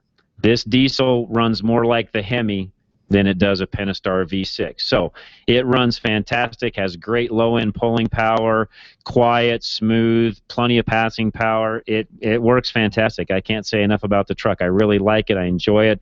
The Dodge interior is laid out well. In comparison, I also got to drive this week a new HD GMC Denali Duramax diesel. So that's their brand new truck. They've come out, they redid it. Engine and transmission are basically the same, although not, and I'll tell you why in just a second. But interior-wise, great. They've done a fantastic job redoing the inside of that truck. The exterior looks good. There is a video review on that. I'll have that up this week for you. They must have done something different. Either aerodynamics has improved, or they've done some engine reprogramming, etc. I don't know exactly what. I haven't studied it enough, but I've got a 2012 of the same truck that I use to plow snow with, etc. I get at best 16 miles to the gallon in that truck. And I mean, on a good day, I get 16. Typically, it's 15. This particular new 2015 Dodge or Chevy GMC Duramax diesel, the new HD, and this was a 1-ton truck, by the way. So mine's a 3/4 ton at 15 miles to the gallon. I drove a 1-ton for 5 days, put lots of miles on it, ran through almost a full tank of gas. 20.3 miles to the gallon was my average. Not bad, guys. That's really good. Not bad at all. So they have done some things differently with that truck, and the combination of it, I'm 5 miles to the gallon basically better than I am in my Duramax. So, yes, they've made some improvements. It works fantastic. Like the truck. There'll be a full video review up on that also this week. I already did the review. I just have to splice some things together, edit it, and I'll get it up probably tomorrow or Monday, and you'll be able to watch it that way. So, Mike, you're up next. Let's go to you. What's going on today? Hello, Mike. Hey, my wife's Ford Edge. It's a 2009 Ford Edge. Started just having some shifting problems. Okay. She said it's really shifting hard, really roughly. Seems to be first gear to second gear, really not under any sort of load when she's driving easy. I drove it last night and didn't notice anything until I went to put it in reverse 2 different times. And it took a long time to go into reverse, and then it went in with a sudden thud. I'm just looking for some guidance on some, got to take it into a shop, just looking for some guidance on what things you might expect to see. Have you got any check engine lights, overdrive lights, flashing, anything like that? Nothing. Okay. I got to be honest with you, I haven't seen an Edge yet. But I think it probably would behoove you to bring it into a shop and have them at least take a look at it. There could be a possibility that you've got a code that's set that's not showing up. True. Okay. There are those codes that don't turn on a check engine light or set anything. Okay. But normally when they make the shift firm, that's to get people to bring them in so that they can get them checked over. Okay. So if you've got a hesitation in reverse, I definitely get it checked out. How many miles are on it, Mike? It's about 90,000. Okay, yeah, and I'm like Jeff. I mean, there hasn't been any real known transmission issues with those, so okay. I agree with Jeff. Get it in, get it looked at, have somebody scan it, see if there's any hidden codes that are there, and if not, they can still look at it, look at what shift points are doing when they're driving with a scan tool on it, etc.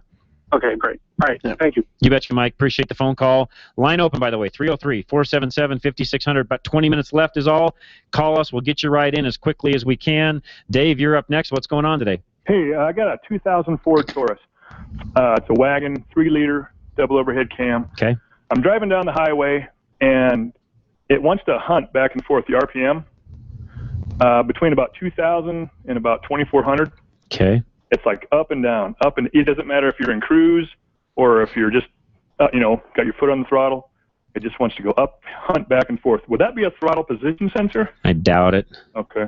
It's like I said earlier, it's possible. We don't know until somebody gets in there and starts doing some diagnostics on it and see. Right. Does it hunt? Okay, if you were just to sit there out of gear, in neutral or park, rev the engine up to 2,000 RPM, will it stay at 2,000 or does it hunt then also? No, it stays at 2,000. So it does. So it's only when you're driving down the road that it actually does the hunting. Right. Does it do it if you take overdrive or change gears and still go to the 2,000 RPM? Now that I don't know. That'd be the next test. Okay. Another quick test is if you can get it to do it, and it's coming up and down, if you just barely step on the brake, okay, and that stops, it could be a lockup clutch.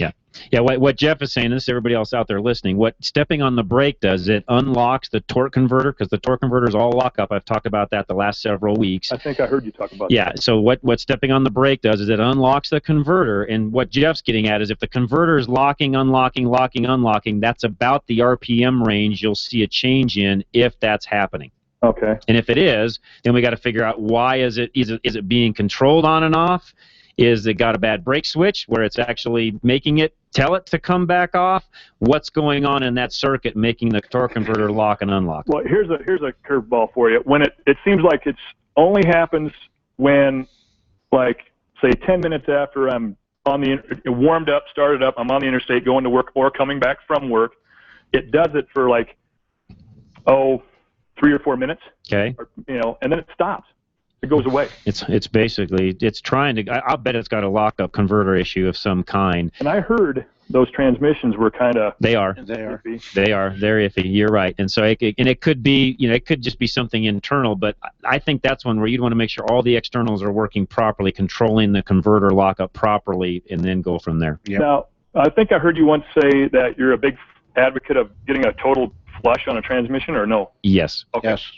Absolutely. That's what I had done, and it's still doing it. Yeah, which means it's probably an electrical type problem that's it's a control issue is what I'm trying to get at. I don't want to say electrical. It's a control issue with the converter lockup. Okay. And again, we're guessing. Until we get in and scan it, look at it. Somebody again with a good scan tool can look at that, and you can see when is torque up, when is lockup converter being controlled on and off just by looking at the scan tool. Right. Yep. Well, Steve, if you're there, I'm coming to your shop. He can do that. Most definitely. All right, cool. All right, appreciate it very much. Thanks, Dave. Appreciate the phone call. Let's go to Dale, who's up next. Dale, welcome. What's going on today?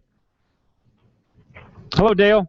Hey, yes, sir. I wanted to comment on the Yes. The fuel mileage. I know they're probably coming back around with that disaster for EGR or whatever it is, the fuel system, but exhaust, I should say. But if you look at the rake of the windshield of those trucks, it's drastic. It is. The things I noticed on it, and I talked about this in the review, is that's one thing. Of course, the front end is much more aerodynamic than my truck is now. They've got a lower valance panel. They've lowered the bumper and things down to try to get the aerodynamics of the truck better. But it just seems to me that, and I've got to do some more research, I would also bet they've done some engine reprogramming to try to get better fuel economy too, because you're still pushing a pretty good brick down the road with that truck, even though the windshield slope and everything is better. It's still a big brick going down the road. Yeah, that's true. They got grills are massive. And I mean, and 5 miles to the gallon is, you know, if it was only a gallon or so, I would say, yeah, there's some aerodynamics they've built in, and that's probably all of it. But you know, it's too drastic to just be aerodynamics. Right. I think. Now, I need to call somebody at GMC or GM and figure out whether I'm right, wrong, or otherwise, but I think they've done some different tuning on the engine to actually get the better economy, because it's the same DEF system. You know, to your point, all the exhaust, everything else that I could see is different, other than tailpipe looks a little different, but that could just be because of the, you know, the body configuration. But weight of the truck is the same. I mean, there's no difference along those lines at all that I could really see. It strictly has to do with aerodynamics and engine. Yeah, the DEF system, that came out in 2008, wasn't it, or 9? No, they didn't bring that out. I want to, yeah, let's see. I want to say 2010. I'd have to look it up to be positive, but I think it was around 2010. Because I know the 2007s were one of the last of the good ones. That's right. And, The early 2007s were. Yeah. They did a mid-year change there when they changed the DPF and that on the exhaust system itself. I think it was mid-year 07 they went to that to be ready for the 08 model year. But yeah, and I can't remember. I think it was mid-07. I think you're correct. Okay. Well, I just want to comment on what the other gentleman said, too, about the information you get from this show is extremely helpful. Well, thank you. We appreciate that, Dale. I listen to it every time I can. So, well, thank you. You guys have a good day. Well, thank you very much. Thanks for your positive comments. We appreciate it. And guys listening, all of you out there, and guys and gals both, and there's a lot of people I know that will never call in, and we do appreciate it. We would not do what we do here every single week if it weren't for all of you callers, those of you that call in, chime in, listen in, give us those types of comments that we've heard today. Yeah, we appreciate it a lot. These guys volunteer their time to come in, and yes, I realize they make money by you coming into their shops, and that's what helps feed their family and make things work and so on, and that's what capitalism, by the way, is all about. That's what this country is for. We're here to make money. There's nothing wrong with that. That's not a dirty word, and these guys do it the honest way, which is the only way, in my view, to do business. They are very honest in how they do it, or they wouldn't be a part of what we do on this show on a regular basis. Matt, let's take a quick break. When we come back, I have one other car I want to talk about, which is a special prototype vehicle from Toyota I got to drive this week. I'll talk about it as soon as I come back, right after these messages. Drive Radio, John Rush, your host, KLZ 560. Reliability. It's what every driver wants from their vehicle. Regardless of make or model, you want your vehicle to take you where you need to go. Reliability is exactly what the Colorado Select Auto Care Centers offer. They've set the standard for excellence in automotive repair and maintenance.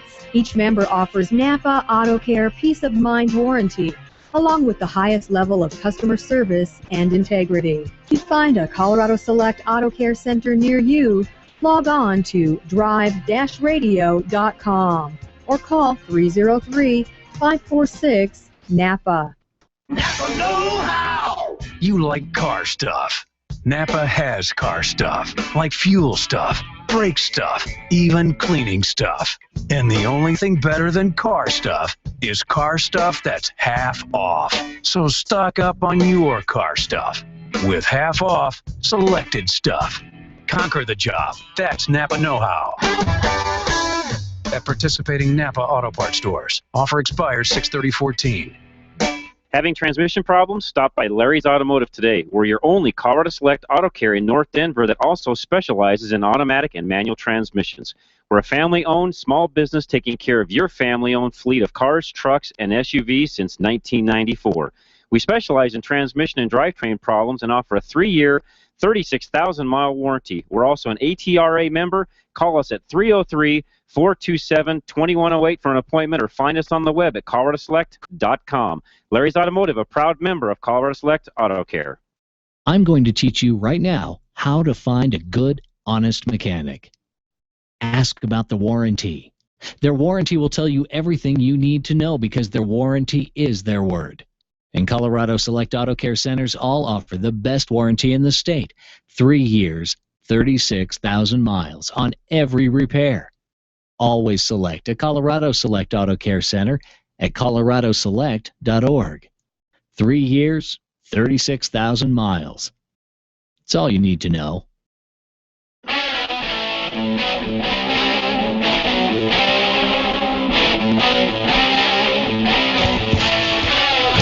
little catch, scratch, fever.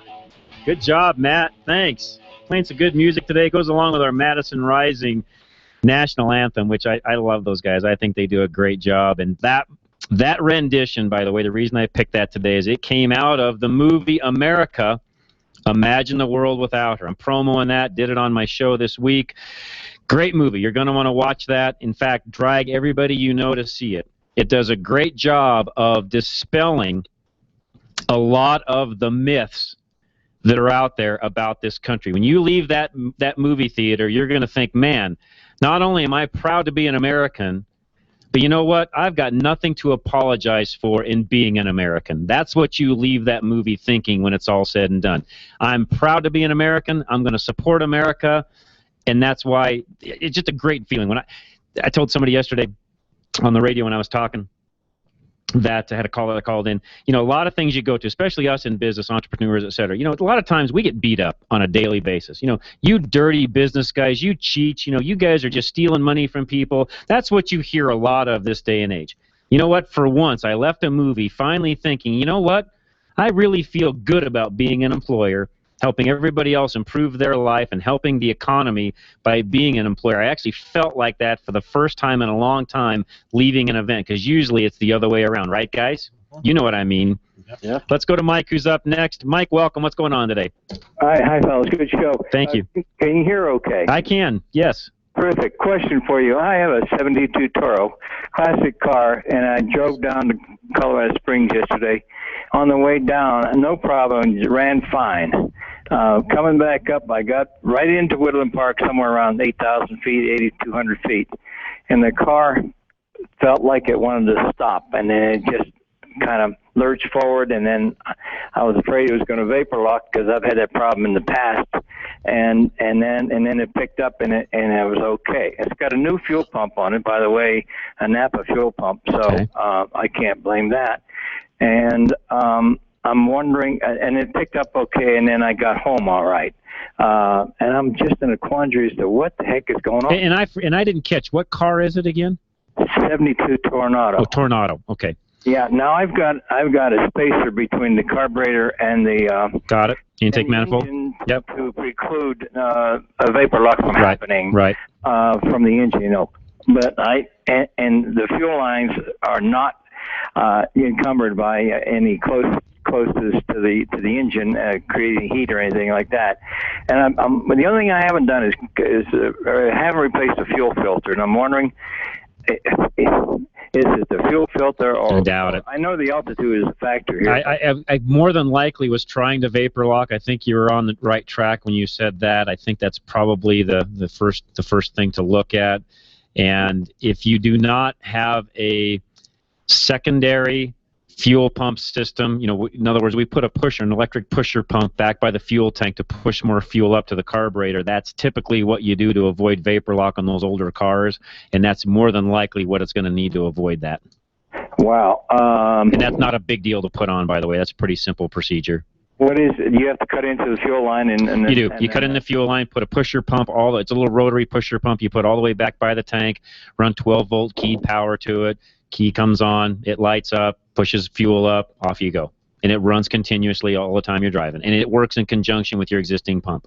Now, is that available at Napa? It is. And what's the approximate cost of that thing, you know? Shouldn't be more than about $45-50, and the part number is a P60430. P60430? Yes. Okay, let me look into that. That seems like it might be a practical solution. I put a lot of those on over the years, as you can tell. Oh yeah, you have, huh? Especially guys, you know, in the industry, you know, that I was in, that side of the auto industry where you're doing, you know, 4-wheel drive work and guys going up the mountains, et cetera, and things get hot, 4-wheeling, et cetera. Yeah, we put a lot of auxiliary pusher pumps on carbureted vehicles back in the day. So it's an elevation factor then? Elevation factor, quality of fuel factor, heat factor. That started happening really even on those cars in the early 80s. So this isn't something we've just dealt with in the past 4 or 5 years. It's been an ongoing problem since around even the mid 80s we had issues with those. Okay, how am I going to connect to an electrical? You have to run wires. Yeah, there's no wire back there. You literally have to come from a fused ignition source, run wires back to it, make sure it's installed correctly, etc. Okay, all right. So somebody qualified with, automotive electrical needs to help you with that. Or if you are yourself, you can do it, but you have to run wires back. I've heard that before, and I was kind of reluctant to get into that difficult situation. But I think that's what I'm gonna. It work. And by the way, they work well, and a lot of guys have had to do that. So you're not the Lone Ranger in this at all. Okay. All right. Hey, thanks a lot. You're very welcome, Mike. Thanks for calling us. We do appreciate it very much. And guys, the line's open. Got about 5 minutes of the show left, even probably 7 minutes. We could squeeze some calls in. So if you've got something you want to talk about, want to add, by all means, call us. We'll get you in real quick, 303-477-5600. I am going to talk for just a moment. Got a prototype vehicle this week to drive. Some of you that went to the Denver Auto Show this last spring probably had the opportunity to go through the Toyota booth, and there was some TRD prototype vehicles in the booth. There was a 4Runner, a Tacoma, and a Tundra in the booth. I had the opportunity this last week to actually drive the 4Runner prototype TRD unit, which means what they've done is had a little different front end, came with a lift, about a 2.5, 3-inch lift, came with bigger tires and wheels, different exhaust package on it, just did some different things to it, trying to attract to that kind of a harder core off-road market with that truck, which I think they did a great job. The vehicle looked great, drove great, handled well. It's always interesting when you get a prototype vehicle. It's got signs around it. This is a prototype vehicle. Fit and finish may not be exact, blah, blah, blah. But you know what? Even given all of that, Toyota did a great job, had a lot of fun with the vehicle, ran well, drove well. Fuel economy wasn't any different than a regular 4Runner. And by the way, the 4Runner, for those of you out there looking at vehicles, that's still a great vehicle. That thing's got, great off-road capabilities, full frame, body-on-frame vehicle, third-row seat capable if you need it. If not, you have tons and tons of cargo space in the back, good second-seat leg room. It's just a good all-around vehicle. My only complaint with the 4Runners, and I talk about this in the reviews, not enough power. I wish they came, supercharged, turbocharged, something with just a little bit more power, or, a V8 option would, Toyota, if you're listening, would be awesome. I know that's not going to happen, but anything to boost the power at our elevation would be great. But even with a little bit of lack of power, still a great vehicle. I mean, that thing's just an all-around solid, you guys know, 4Runners have been around for eons, and just a great overall vehicle. We just put a clutch in one with a 460,000 miles on it. Shows you how long they'll last. Well, and to Steve's point, that shows you how long most new vehicles will go. 400,000, actually 460 you just said. 460. Almost 500,000 miles on a Toyota. Yeah. What year was it, Steve? Oh, I don't remember yet, but he said it was original clutch. That's the part I was in. Unreal. Here's my prediction today, and I told somebody this the other day. You buy the right vehicle, long term in today's world. I don't care if you're 20 years old. You would never ever have to buy another vehicle. True. I'm not exaggerating. You can have a vehicle last that long in today's world. That's how good today's new vehicles are. And now I preface that. If you buy the right vehicle for your application, what you're going to do, and you'd have to kind of predict where am I going to head with family, etc. But you could literally drive that vehicle the rest of your life. That's how well made they are today, right, guys? Proper care maintenance. You do the right maintenance, exactly. They are made that well. One last caller. Dennis, you're up next. What's going on today? Well, I just wanted to ask you, John, my cousin just bought a brand new car, and it's only got 50 miles. It's a 2014. It's got hail damage. Okay. Is that a wise move or not? Well, what kind of car was it? It's a Honda CR-V.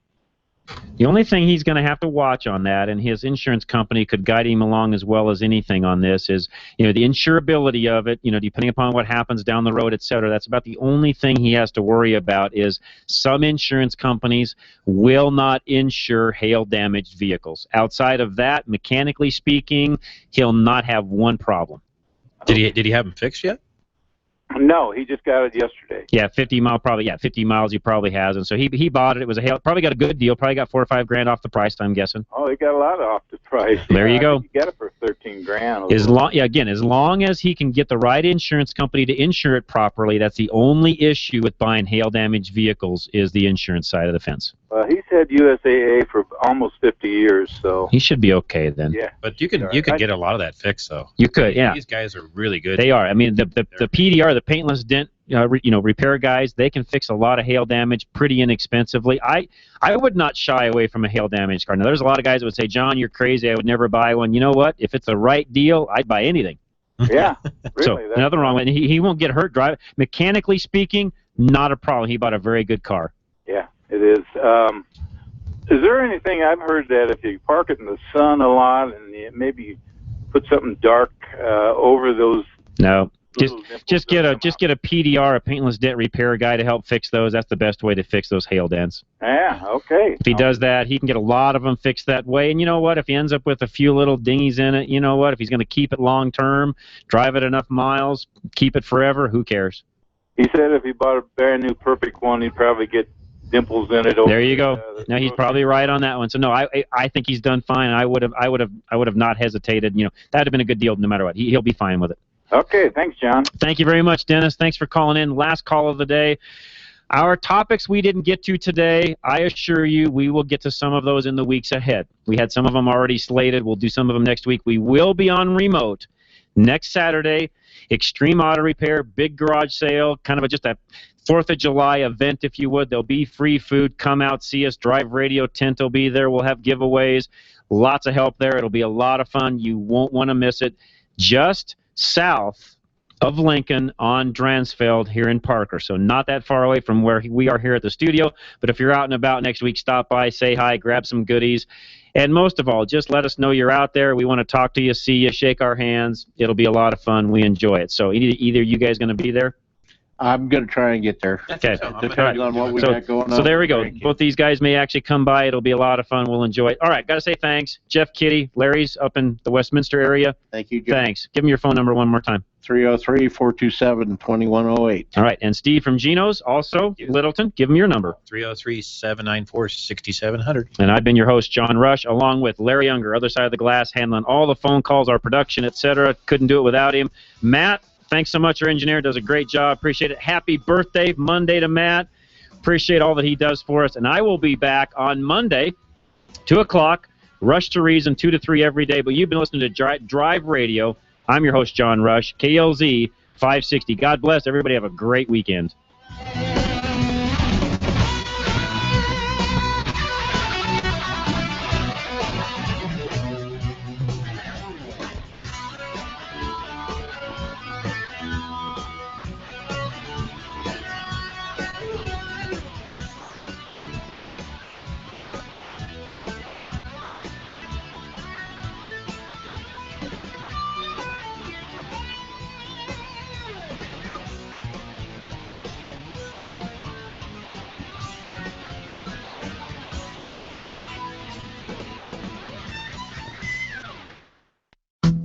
Drive Radio